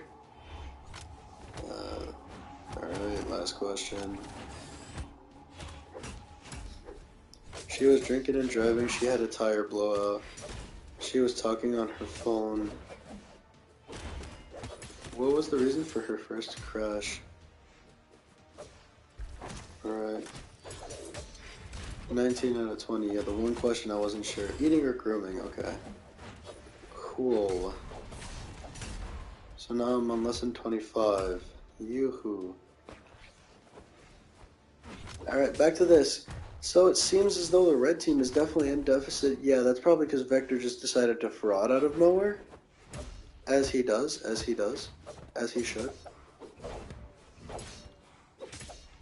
It's weird, with low expectations and everybody calling him a fraud, he's more motivated. But when everybody's expecting him to perform, he doesn't. Vector is so confusing to me, and it's a phenomenon that I will never understand. Because he's able to tie up the stocks like that, and then just jump off the map and never come back up. And essentially leave Ezio in this terrible position. As Sidra doesn't make it back. Vector, what the hell? Bro, no, he's fighting the allegations. Ezio and Vector are already up a game. Bro, they're already up a game, and now they won this set. Zol and Sidra are gone. Ezio and Vector are not frauds. Vector, what a takedown on Sidra. Bro, what? And Sidra was actually the one who performed better. Oh my goodness. Ezio and Vector. Bro, Vector just clutched the hell up at the end there.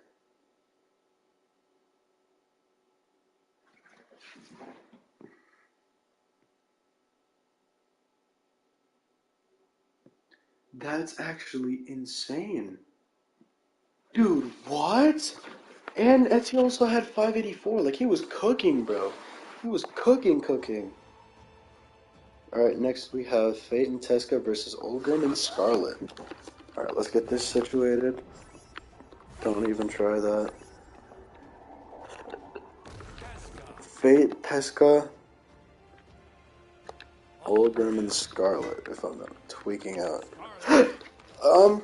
Fate, Tesca, Olgrim, Scarlet. Okay, these are the correct teams. So, 3, 2, 1. I'm in awe. Vector, he's a god. See, just because I said that he's going to fraud out, I don't care anymore. Because he easily has a top 10 highlight reel. Yeah, or not a top 10 highlight reel, top 10 highlight of the reel already. That's insane.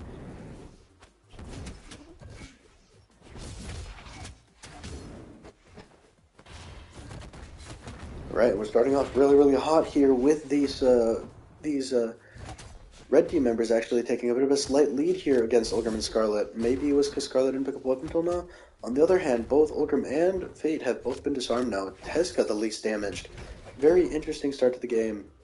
I mean, right now nobody losing their stocks. I think they're gonna hyper focus Ulgrim again. If that or no, but Fate, what the hell? Fate just fell. Oh, and the ground pound, perfect spacing and everything.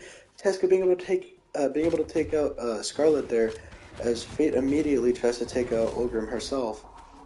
And there goes Scarlet. She pulled a Bryn. She pulled an Amethyst. She pulled a choke game, and yeah, Ulgrim's not making it back either. It's 5 stocks to 3. What the hell is going on right now? Oh my god, if they just take out Scarlet, it's curtains. Not even Ulgrim could come back from that. They're both playing a little bit passively. They're trying to find a way to circle her, and I think they're just going to have Ulgrim be offensive right now, as Scarlet is way too damaged already to take pretty much any hits anymore. Side area, and yeah, she's disarmed. That's not a good sign. Ground pound. Fate loses her stock. It's tied up. It's all tied up. Wow, okay. Ground pound. All it takes is like one recovery, side light, D light, Sair, and that's it. It's a 2v1, healthy 3, stocks to a semi-damage 2. Recovery won't take it. And that will be the first stock of many.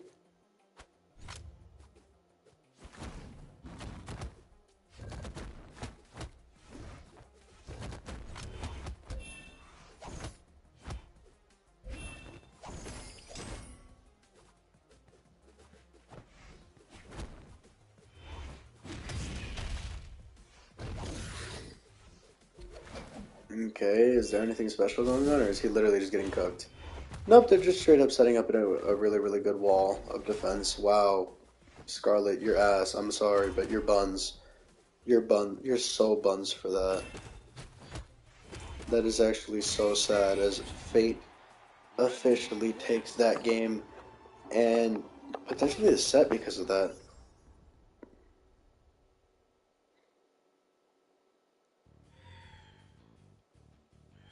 Three, two, one, brawl. Wow, I am shocked. I'm in awe. I'm amazed. Scarlet is an incredible choker. Why couldn't she do this in the 1v1s, bro? If she would have done this in the 1v1s, bro, my Ragnar or Nash, both of them actually, I think. I think that both no, not Ragnar, but Nash, yes. Because Ragnar lost to Taros, and Taros is the champion of that tournament. Ragnar would have, or not, god damn it, not Ragnar. I keep thinking of Ragnar. Taros would have freaking, Nash would have moved on further and potentially given, if I'm not mistaken, Moonin. Yes, Moonin, she got 5th. Moonin would have potentially gotten a higher shot, and we would have seen a rematch between grand finals happen in losers top 8. That would have been so sick in losers quarterfinals to see a rematch of that. That D-Sig was nasty, but neither of them died. D-Sig will take him out, or her out, as Scarlet falters again. Side air. Deer. They're going to hyper-focus Scarlet, naturally, as Ulgrim performs the Scarlet show and just watches. And Sig doesn't hit. Their recovery will kill. No, but it will certainly remove most of his moves. Yeah, he's out. As Scarlet is kind of fighting for her life here on this edge. And yeah, this 1v1 between her and Teska has gone completely in the favor of Teska so far. As Fate takes out yet another stock. That's the 3rd for her. I mean, this is just incredible. I mean, I don't know what to say, bro. These two are averaging like 3 stocks a game, more or less. But Fate's definitely the one who takes more stocks and occasionally does more damage. As that will be it. And yeah, just like that, Team Lance is going to decimate and obliterate. No Exodia, because that's eviscerate. Oh, I should have said the other way around. Oh well. Whatever the case. And light. Down there. Okay, the downer again, the D-Sig. This is so close, I genuinely can't call it. If Fate falls here, it's gonna be really bad. Cider whiffs. Oh, the ground pound. The recovery. Fate makes it back, but doesn't. Teska's dead. And there goes Fate. And just like that, it's going to be a game 3 Ogremon Scarlet immediately moving back up. See, that's what I'm talking about. This is the most 6 KO games I've ever seen. 6-14, 6 KOs, bro. Fate, of course, outperforming Teska. Teska's low-key been more ass the further we get through. Maybe this is why they didn't reach top 12, or why Teska didn't get further than top 12 last time. They have a chance at top 8 here. It's 1-1. They just need one more set and it's top 8 guarantee. You know, you're getting to a best of 5 and potentially even further. Scarlet, this is nothing new to Scarlet. She was here last tournament in the one space. But it's like, brother, the way that you play, it kind of confuses me. Like, see, he's just gone now, and just like that, it's literally up to Fate to survive a 2v1 in which it's damn near impossible, as that's 2 heavy weapons, and he's coming in, and he's trying to do nothing. As he's literally just getting cooked. He hit one person once, and is now, from then on, and that point, being absolutely sent to Hades' pit. Oddly enough, still has some of the best still has some of the best placement ever, as this would be at least at the very worst. His second straight top 12 freaking placement. So, out of 2 tournaments, this is his second straight top 12 for him. So, at least he can say he did better than Volkov and Orion and all them. That's still insane, though.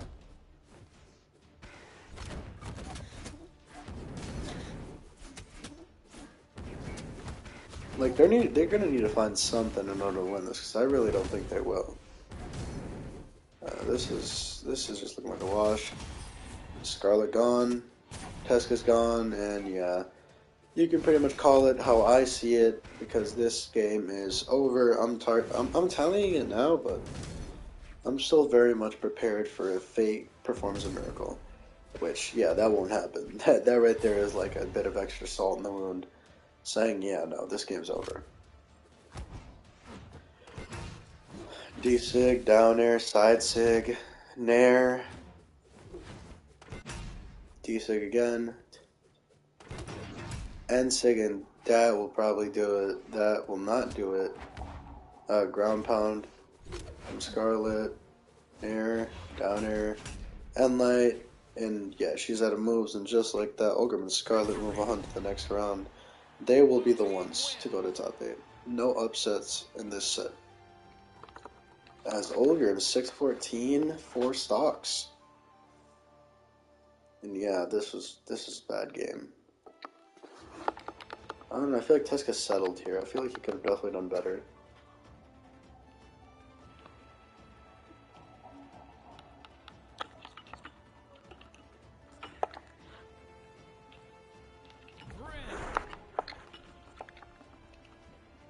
Tell you what, who cares? Whoever settled? We have Brent Amethyst going up against and her surprisingly really good running mate, Giant. No, don't get me wrong, they may have just lost 3 out of National Arcadia, but that was close almost every single game. I believe game 3 was the least close of the 3, but it was really close for the first 2 games, to the point where, like, you know, National Arcadia were, like, maybe one bad mistake from losing game 1. And then in game 2, it was, like, 2 or 3 mistakes, and that was definitely Jalen Jaeyoon's, like, game. Oh, no. Oh, no. Oh, no. There goes Amethyst, and just like that, Jaeyoon takes first strike. And he also loses his stock in the process. Very, very nice. Very niche. So the double sword strat still going on, I guess, since that's a great sword, but holy crap. Oh my god. And Amethyst gets her revenge with the double KO. This is a 5-stock to 3-stock set. Now, this is a 2-stock lead here for John Jane. And that will send her to Albuquerque, New Mexico. I'm thinking. Get to church. Or leave at like 7, whatever. Oh yeah, I should have time.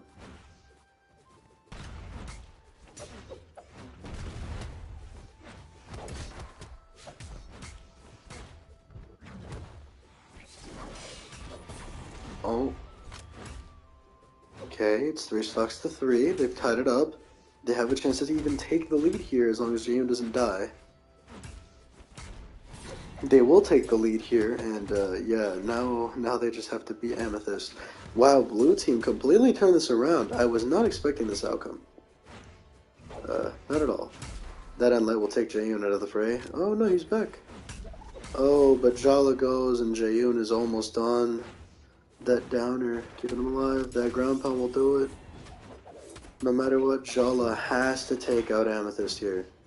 Then she can focus on Bryn. Doing a great defensive job. I guess this is not what she was known for, but it's what she's done. As Amethyst is gone, it's up to Bryn. Can she clutch it? She choked out last time. Can she clutch it out for her team? Only God knows now. But this is very, very interesting. Hold on. Real quick. Okay, an hour 46. I just had to make sure that the stream was still going, because if it wasn't, I wasn't going to restream any of it.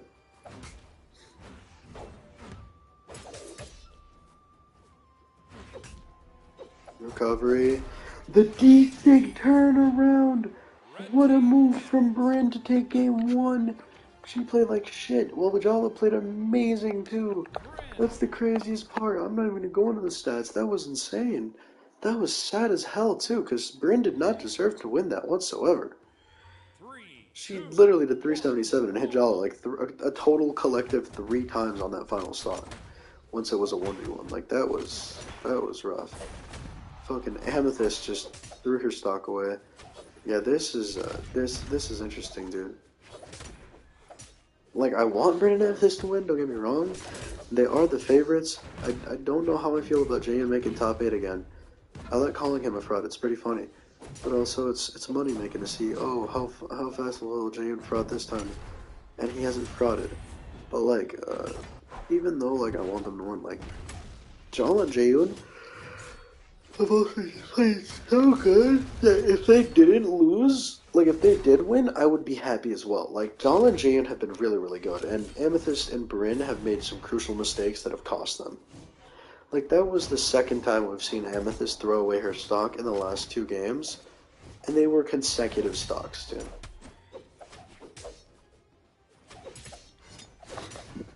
Check, like she literally lost her stock like a second into the game, bro.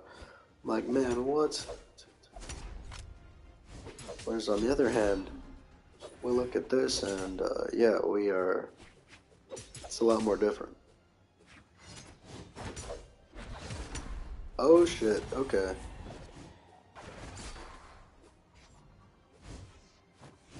And yeah, just like that, John and Jaehyun, 4 stocks to 2. Bryn is in a 1v1, ground pound.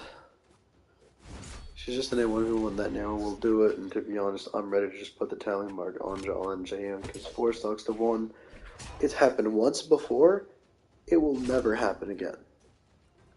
Because the person who did it is out of the tournament, and unfortunately out of the tournament, and on top of not only her being out of the tournament, she got hogwashed by a team that's currently not even in the frickin' bracket anymore, if I'm not mistaken. If I check right now, hold on. Someone scores. No, they're still in. They're still in. Never mind. And yeah, blue team wins, just like I assumed. Amethyst, what the hell happened? Everybody had around the same damage, you know, 420-ish, 430-ish run or something, I think I read. But, whatever the case, it's 1-1. This is deathmatch. This is it. We're going back to Terminus, baby.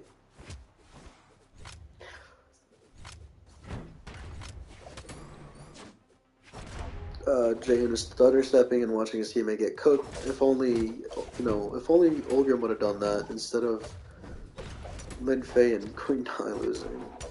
It's not a team that I particularly like because I really don't like Queen Nai and Lin Fei mains or Loki scare me. But in terms of like how cool and how show-stopping they were, they're must-see TV when they're on. But when they're off like that, they're not. They're useless. On the other hand, we have Jolly here, who just kind of got cocked ankle line. She got pretty much destroyed there. That was not really good for the blue team. Right now, though, the red team's and Amethyst throws away her stock, but so did Jala! Oh no. Oh no. Not a 1-for-1. That is not a 1-for-1. That is not a trade. That is just finesse. Amethyst baited Jala. It's a good out there. Yeah. The lowest defense legend probably left in the tournament is also about to get knocked out. Wow, what a finesse. Amethyst used her ability to take her own stock to essentially bait Jala in. Double sword is not working, ground pound. Oh, and there goes Amethyst. It's 3 stocks to 3. They just have to take out Bryn here. They have to. This isn't like a question of... Oh my god, Amethyst! Quick turnaround! And now Amethyst can use her pressure to essentially ignore, or to cause Jaeyoon to essentially not be able to do anything. Jaeyoon still has a few stocks to play with, though. He has a couple. He could do something miraculous here. I don't think it's possible, though. I mean, the guy is not that good either. You know, he made it this far, though. I mean, 12th, 9th, top 12, right? That's still really good. Pick up the weapon, you dingus. Thank you. There. The cider somehow didn't hit. I don't know. Ground pound. Nair doesn't connect. Yeah, this is just infinite pressure, and there's nothing you can do about it. I'm sorry, the Nair didn't connect, even though I'm literally looking at her above him. Okay. Oh well. Bryn and Amethyst will be the ones to move on past Jala and Jaeyoon, as Jala completely falters and Jaeyoon plays slow. Bryn and Amethyst move on to face Olgrim and Scarlet. That is going to be a beautiful set. Unfortunately, didn't happen originally. Still can't believe Munin and Taros are gone. Oh,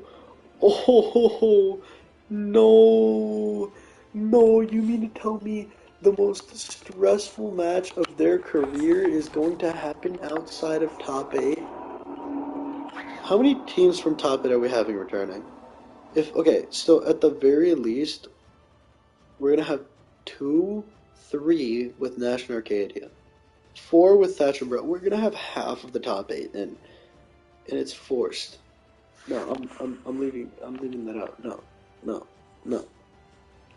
Tell you what though, I do need Chief. I need Chief.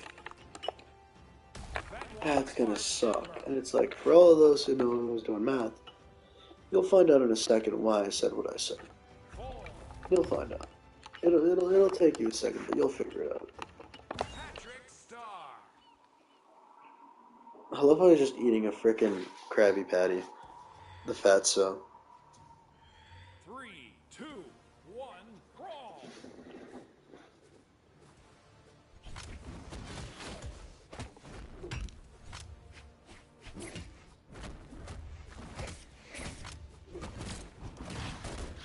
Alright, and Patrick Starr is just gone as soon as I look at the screen. Lovely. Not only that, but Ember and Chief are moving up and up. And Ember does not care. Oh my, what a dodge. I mean, Chief is kind of just waiting. He's biding his time to play defense. Because he knows that Ember is just going to play aggressive offense regardless. Also, I don't think it's a new rule, but if it is, well, I'll let you know. Top 8, team damage is on just to give it a little bit more spice. I like to see how things change, how things shape up. We already removed, extra spawns and shit, but I was contemplating putting in the mines, but I was like, no, that's too much. These bots are stupid, they'll walk right into them. In terms of that. And restricting movement, this isn't I don't like gadgets in general, that's why I like Sidekick Summoner, because it doesn't do too much. I would do Boomerang, but these bots would just never let them go.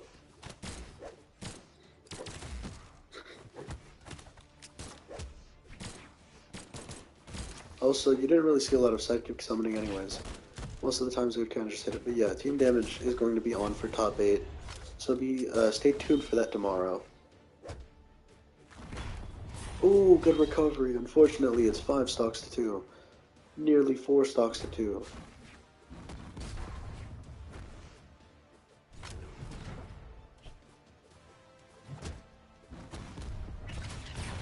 Oh. Shut down.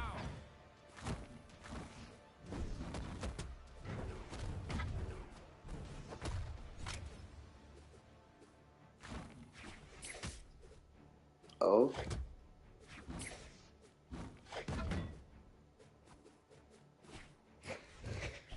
Oh. Damn, that would have killed him too. I'm acting interested because, like, bro, what am I supposed to say? Oh no, the 2-stock deficit. Will he ever overcome it and win? No, he's not going to. It's not a 3-stock deficit. He's not going to.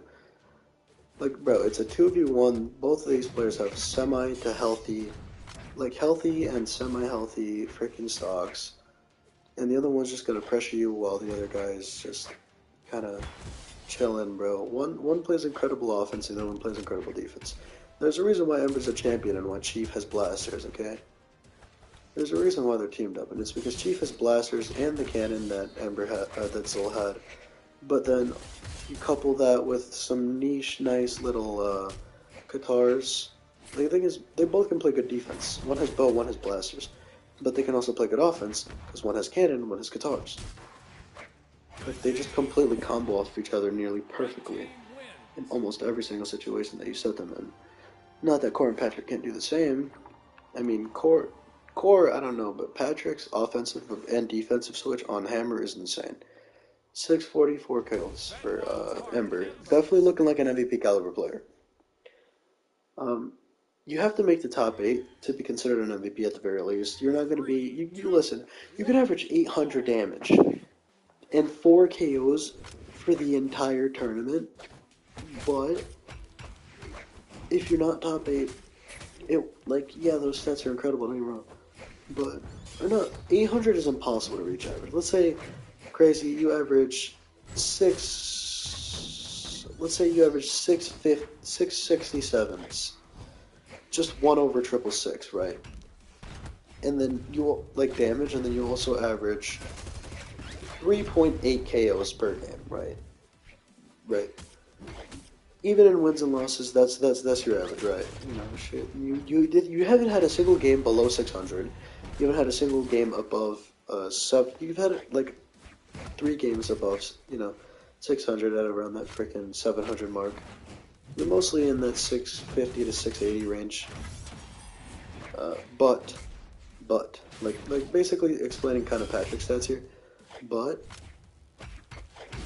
let's just say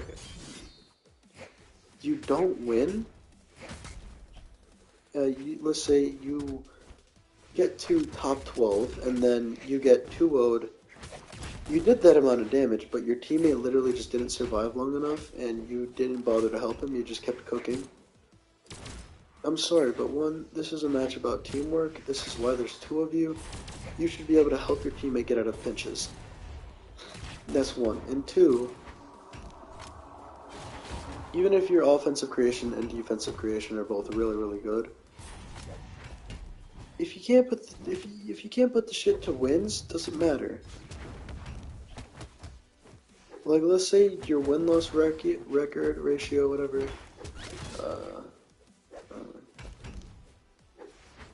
Let's say you went 2-1 in the first 2 rounds, and then went, and then you went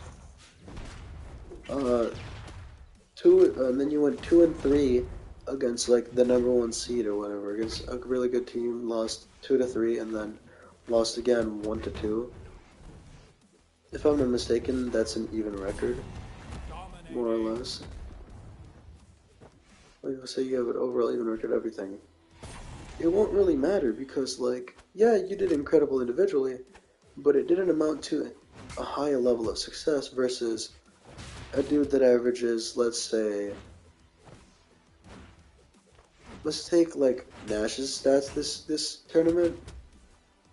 Also, I'd just like to say, what the hell happened? Why did this just randomly Core and Patrick are in the lead now? I don't know. Not for long though, according to Ember. No, that's it. Yep. I already had it marked, so we're just gonna move on. Game number 3. But let's take frickin' let's say Nash stats more or less like 490 a game, 3 stocks a game. I'd like to say somewhere around there. Both of those stats, somewhere in those waters, right? That guy who has guaranteed top 8 through winner's side, and let's say ends up 4th, he'll look a lot better because one, he got 5 more. He was 5 places higher, and on top of that, he also won more matches than you. So instead of only winning 2 matches and losing 2 matches, bro won, let's say, won the first 3 rounds and then lost the next one. He went like 5 or 6 and 1 versus 2 and 2. Like 5, yeah, it'd be 5. Yeah, it'd be 5. Okay. I don't know what the hell just happened, but red team is currently in the deficit, which is not good for my mental because I don't want to see this team prosper. I don't. This team is amazing though, so I can't even hate. Like I love Patrick. I love Core. Like I love Terrace. I'm one of the few people that, even though he's broken, I love him. I love playing against him. I love playing him. I don't know. It's just fun to deal with Terrace because it's like an actual challenge, especially when they're not just brainless bad players. And yeah, this is curtains. This is curtains. Core and Patrick are moving on. This isn't up for debate. The 31st seed are beating the 30th seed and moving on to the top 8. But yeah, let's say Patrick and Core, right? Patrick, obviously, let's say he was better than that, better than he already is and does really, really well. Of course, Core with the stocks this time, right? And let's say they lose this set. Immediately, Ember would be put in a higher seat, not only because she was able to overcome a team like that, made it this far, but also just because she's been having really good stats overall. Unfortunately, we will not see any repeat championship come from either Ember or Zol, if I'm not mistaken. Yeah, Zol and Sidra got cooked last on, and then Ember loses here. So, yeah. Sentinel and Cassidy. How I missed you, Cucks. Yeah, if you don't know, the reason why I'm upset is, if you've been doing the math, you would know that there's still 5 teams left in top 8. 3 of which are in top 8. Like 5 teams from the last top 8 are still in this top 8. And 3 of which have already made it. This is going to be the greatest battle. Not actually, but this is going to be probably life on the line. Aliens playing the death beam at Earth. You better hit it type I want Iguodala moments. Because it's Vector and Ezio, who made top 8 last time, against Cassidy and Sentinel, who made top 3 last time. My bad. Let me correct myself there. Made top 3 last time. 3, 2, 1, brawl! Sentinel and Cassidy are insane, and I would be terrified to play against them.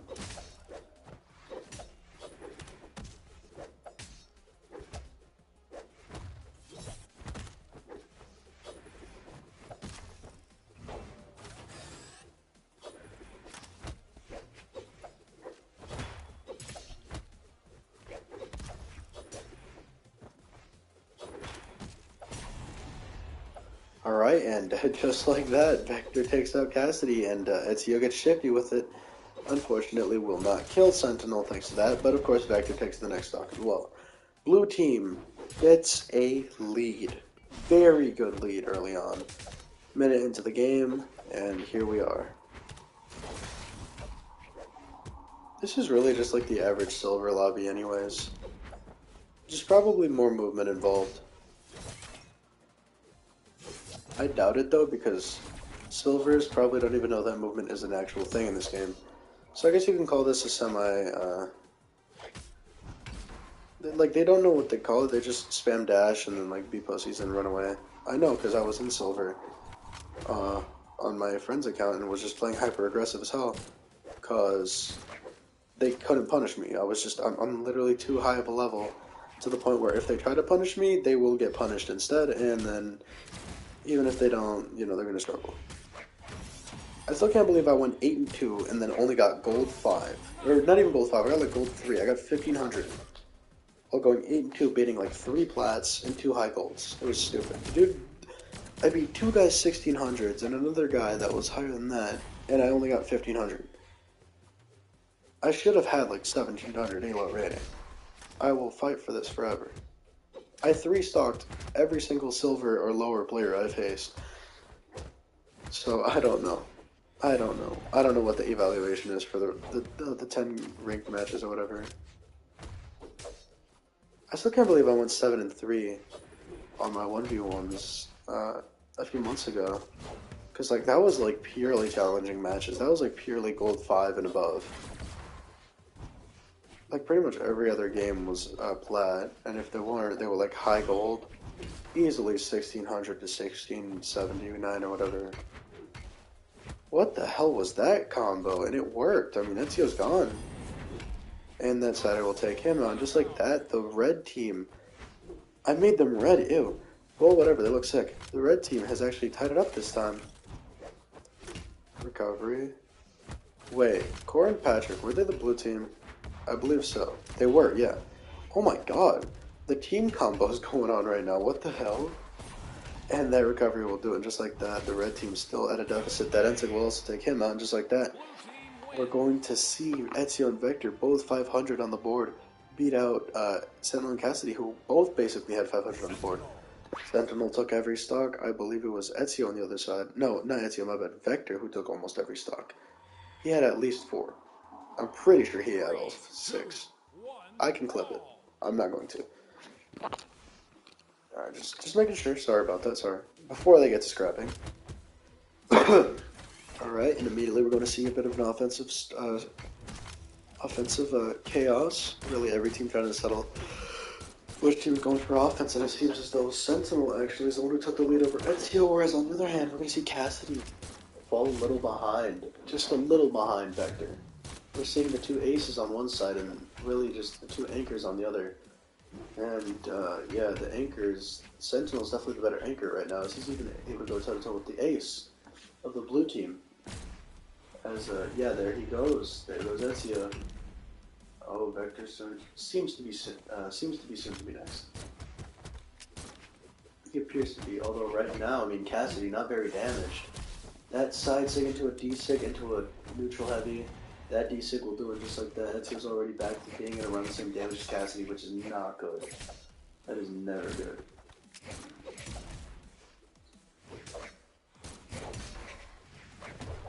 Ground pound. What a ground pound. Alright, there we go. Good move there from Ezio. Now it's pretty much tied up on stocks. Damage is a completely different story right now. They need to figure out who they want to target, because they need to target somebody. They're going to go for Sentinel. Cassidy's not one to wait, though. She'll get in the fray if she has to.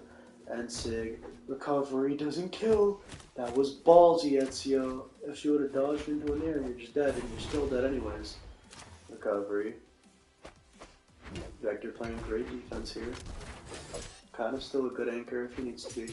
And there goes Sentinel. And then there goes Cassidy. And the lead is back in the blue team's favor. Down here. There. Okay, he picks up the orb. I guess he wants to play more defensively right now. Gotta get that edge guard going. That side air. And Cassidy's gone. Oh my god. Ezio and Vector completely turned this game on its head again. Bro, what is with these two? Yo, they play at a different level during this set. But okay, listen, Ezio, this is the third, this would be the 3rd straight tournament where he gets at the very worst, 12th, 9th, right? He's going to get back-to-back top 8s. Okay, listen. The first tournament we had, Ezio and Red Raptor, they got ninth. They tied, got ninth, right? This time, these two have repeated a top 8 performance. Sentinel and Castanera, I repeat, the second highest seed left in the tournament has officially been knocked out by Ezio and Vector. Ezio with the most damage across the field and the most stocks taken across the field. Cassidy did her job on the stock taking, but unfortunately, it wasn't enough. Nothing was enough. I mean, Ezio and Vector both just put on the burners, just cheesed the stocks, took them when they needed to, capitalized, and ended the stream with a 2-0 over the 3-seeded team. Now, if you don't know, the 8 teams left we have on the top side for tomorrow, what we're starting with. Nash and Arcadia versus, that's the number 1 seed. Those are the reigning champions right now. Hold on. Okay, Mr. Lotus. And they're facing off against Thatch and Barraza, which, if you don't know, demons of their own realm. These guys, they got 5th last time, and at the very worst, they'll get 5th this time. Then, in the backseat, we have the team that reverse 3-0'd Sentinel and Cassie to get here. We got Kaya and Koji. They got 5th last time, and the worst they'll get is 5th this time. Now then, they'll be facing off against Ragnar and Dusk. They got 5th last time they were together. Okay, specifically, I gotta say this. The last time they were together, which was the first tournament, because Ragnar ended up switching to Scarlet, and Dusk, I believe, teamed up with, like, Hattori or somebody else. I don't know. But the last time that these two were together, they got 5th place. And at the very worst, tomorrow evening, they will be ending, at the very worst, 5th place. The only team here that will have a new worst, if they lose at 5th place, will be the champions, alright? That top 4 is crazy, bro. And to be honest, I kind of hope Ragnar and Dusk podium, because that would low-key put them over Team Veronix for me. Just because I'm biased towards Ragnar, and I've always secretly loved Dusk. I just forget he exists, as everybody else does. Now, on the loser side, we have my least favorite team, the villains of the story, but you still gotta give them a hands up, or you still gotta give them a round of applause, because there's no way that in the same run, not only do you beat Moonin and Taros, who, if I'm not mistaken, yeah, they lost the Plague Knight and Cross as well. They frauded, okay, they frauded. Not only do you 2-0 Moonin and Taros, you lose to Ragnar and Dusk, right? Right? You have a chance at revenge now. That's not important. You not only do you lose, or not only do you beat the 7th seed, Moonin and Taros, you beat the 9 seed, Azoth and Petra. You beat a top tier team, 2-0, and clutch up against one of the best 1v2ers who almost got the 1v2 off in Nyan Fei. You beat Fate and Teska 2-1, just completely outperforming them in 2 straight games. And now you're facing the 4th seeded Bryn and Amethyst, Ulcrum and Scarlet. These two have been phenomenal. I hate that I'm saying that, because Ulgrim has been cooking in the losers bracket, Scarlet has been cooking as a support. This team has been incredible to watch, which sucks. I hate them. I hate this team, but I can't deny that they've been really good. Bryn and Amethyst, I don't think I have to say much about this team, alright? They lost in the very first round to Fate and Teska. Those two aren't even here anymore. They're about to face the team that beat Fate and Teska, matter of fact. They beat Hattori and Mako like it was nothing. They go through Ada and Artemis like it was nothing. They go through Nyx and Orion like it was nothing. They lost 2 games. Let me see. Let me read this correctly. I don't want to say something wrong. They lost 2 games in a row and then won the next 6 as revenge. But not only did they win the next 6 as it was revenge, they didn't lose until they got to Jala and Jaeyoon. And when they did, they clutched up in game 3 and completely turned that game on its head. To start, like, completely turn the set around. I believe in game 2, they completely turned that set around mid-game and then never looked back. Bryn and Amethyst have been on a tear in the losers bracket, especially Bryn. I know Amethyst does the damage, but Bryn been taking the KOs. She's been cooking, bro. Okay, the MVP caliber player for each team. I'll say that at the end because there's still 2 teams to go through. We got Core and Patrick, who we just saw clutch up very close games in 3 straight games against Ember and Chief. Core and Patrick have been in the winner's side this entire time up until now. Core and Patrick beat Diana and Sir Roland 2-1. An incredible set. They beat Queen Nai and Lin Fei 2-0. No biggie. Then they finally lose to Ragnar and Dusk 3-1. This is a team that has done incredibly well and has only and 2-1 over Ember Chief, like I already said. They've done incredibly well for only their first team up. The top 4, like the 4 teams in winner's side, they've all teamed up together before. Okay, Olgrim and Scarlet, again, another team that did really good for a new team up. Bryn and Amethyst, they're a little more seasoned. They got 4th place last time, right? Core and Patrick, completely new team. And they're going up against Ezio and Vector. Ezio and Vector have been low-key kind of sneaky good. They've low-key been like a team that you wouldn't expect to be as good. Like, you expect them to be good because they got top 8, but you wouldn't expect them to beat Sentinel and Cassidy here on the screen. Right, they beat Reno and Rano 2-0, nothing, tore those 2 up, and then lost to Jala and Jaeyoon. And as revenge for that, they 2-1 Plague Knight and Cross, the team that just beat Monin and Teros. Right, they beat Zol and Sidra 2-0, which I didn't expect at all. I was expecting a closer set than a 2-0. And then they 2-0 Sentinel and Cassidy, bro. After losing...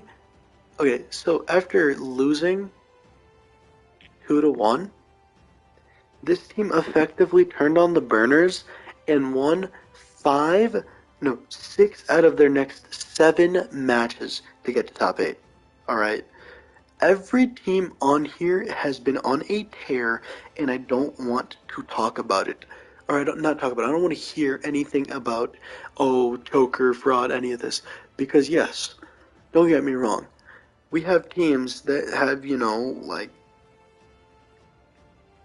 Kaya. She's known to choke a little bit, not really all that much, but she's been prone to choke before. We've seen Vector choke many times before.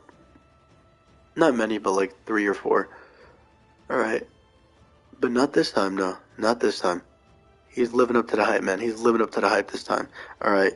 The MVP, if this team goes if this team makes, let's say, top 3 again, it's going to be Arcadia. Let's say they keep going on this trajectory and they both keep playing the same way that they are.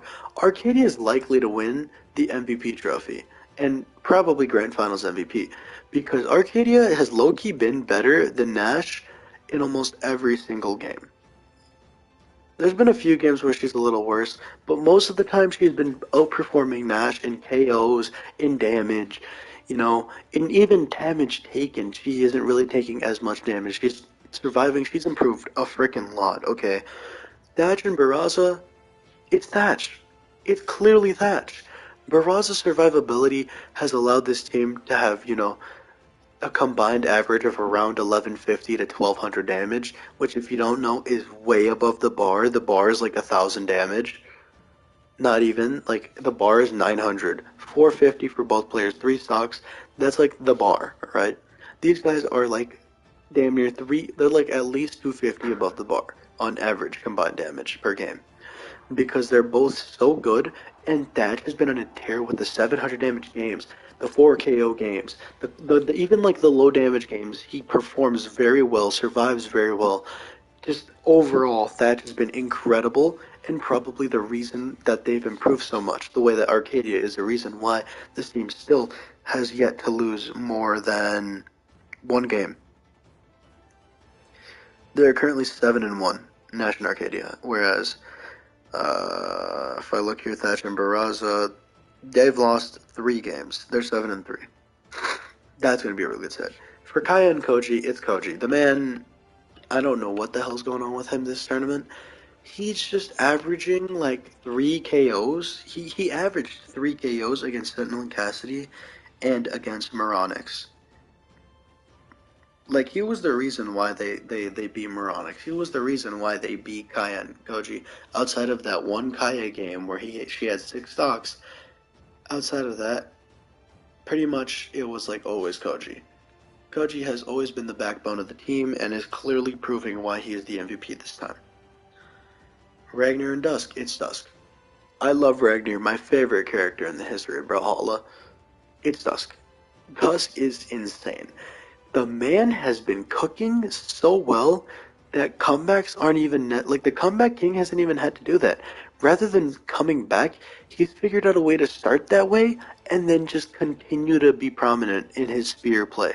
He's found a way to turn on the clutch gene from the start and keep it on the entire set because he has evolved, and clearly that's what Ragnar and Dusk needed before getting teamed up again.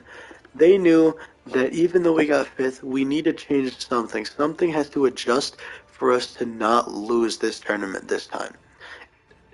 And Ragnar, don't get me wrong, Dusk was playing really good in the first tournament, but Ragnar was probably the reason why they lost that first one. Ragnar has been on a tear as well. But Dusk clearly showed that he can do what he was asked to do when they first teamed up and got 5th place. And that was cover for both players. Being able to defend both him and cover options for his opponent. Being able to do option coverage, spatial awareness, being able to cover space, being able to defend really well, being able to be like that perfect support, need a team combo, need a setup, D-light, N light, side light, any kind of setup you need, dog, I got you. Dusk has been incredible for me, or for this team. Also for me and my biases. Ulgrim and Scarlet. Since they've entered the losers bracket, Ulgrim has been in an absolute tear. That winner, the 2 games they had in a winners bracket, I believe, 2 or 3 games. Yeah, the 2 games they had in winners bracket, or the 2 sets, that was all Scarlet, but since losers bracket, Scarlet has fallen behind a little bit, so I have to give it to Ulgrim. It's really close between these two, but if these two were to progress the same way that they've been doing since they entered losers bracket, without a question, it's Ulgrim. In my mind, it's Ulgrim every single day. He's basically turned into Mr. 600 since he got to losers. For Bryn and Amethyst, it's Bryn. She's basically the Ulgrim of this team. She's Mrs. 600 for the tournament. Absolute dominant force, absolute cookery, just doesn't stop, doesn't falter, doesn't waver. Just always there, just always dominant. Cor and Patrick. It's I'm not explaining, it's Patrick. Even in the set that they lost, even in the games that they've lost, Patrick has consistently had 3 KOs with 600 damage. We saw that in the what is it? Where is it? The Ragnar Dusk set with Cor and Patrick. I'm not joking when I say this. I'm being dead serious, dead donkey, dead ass. Patrick in the first 2 games had like 600 damage in each game. First game was 3 KOs, the second game was 4 KOs. The man's a one-man army, okay? Patrick is a one-man army, and the craziest part about it is that Cor was underperforming severely, which is why they lost. Like, Cor was like 308 damage, 1 stock in one of the games. Like, he was doing really bad. He was doing really, really bad. But yet Patrick, cruising 600 damage, 3 stocks per game. It's obviously Patrick. Patrick is the only reason Cor is here right now. The way Nash was the only reason Arcadia was here during that last tournament, bro. The amount of 1v2s that man had, and the amount of 1v2s he won was incredible. Ezio and Vector. It's so hard to say, because they've both kind of just been the exact same, where they just play that spatial coverage game. But I'm going to give the slight upper hand to Vector for two reasons, okay? Two reasons and two reasons only. Number one being that last set. When they were about to lose to Sentinel and Cassidy, or no, I think it was Zol and Sidra. I believe it was Zol and Sidra. They were down against Zol and Sidra. They were down 4 stocks to 2 against Zol and Sidra. Vector takes it upon himself to take Sidra out, and then takes Zol out. And then, while he's in like deep orange, and they both came back at around the same time. This man, with like one hit was Ezio, and I think he was trying to hit Zol because Zol was over there as well. This man does like a 4 or 5 piece. It's on stream. It was on this stream. He did like a 4 or 5 piece on either Cassidy or Sidra. I don't remember which one it was. To just throw her out of the game entirely and make it a 2v1 scenario in which the other player had 2 stocks, and then he played perfect support defense for Ezio, who was healthier, to clutch out that game. And the man ended the game with like 4 stocks, and then the very next game he cooked them again. He just cooked. The last 2 sets have been all Vector outside of like the first or second game where Ezio did really, really well. Or no, the last game where Ezio did really, really well against Sentinel and Cassidy. Outside of that game, it's been like all Vector. Otherwise, they've been very, very evenly matched the entire way throughout. And it's probably the reason why they're like so odd to fight is because it's like they play such a very similar style, so you know that if you can beat one, you can beat the other, but their weapons are so vastly different that it's not like that at all. So because of that, I have to say it. It's Vector. I mean, Vector clutched it out when fraud allegations are thrown his way, he will clutch that shit out. And he proved it. He proved it. He's incredible. Vector's incredible.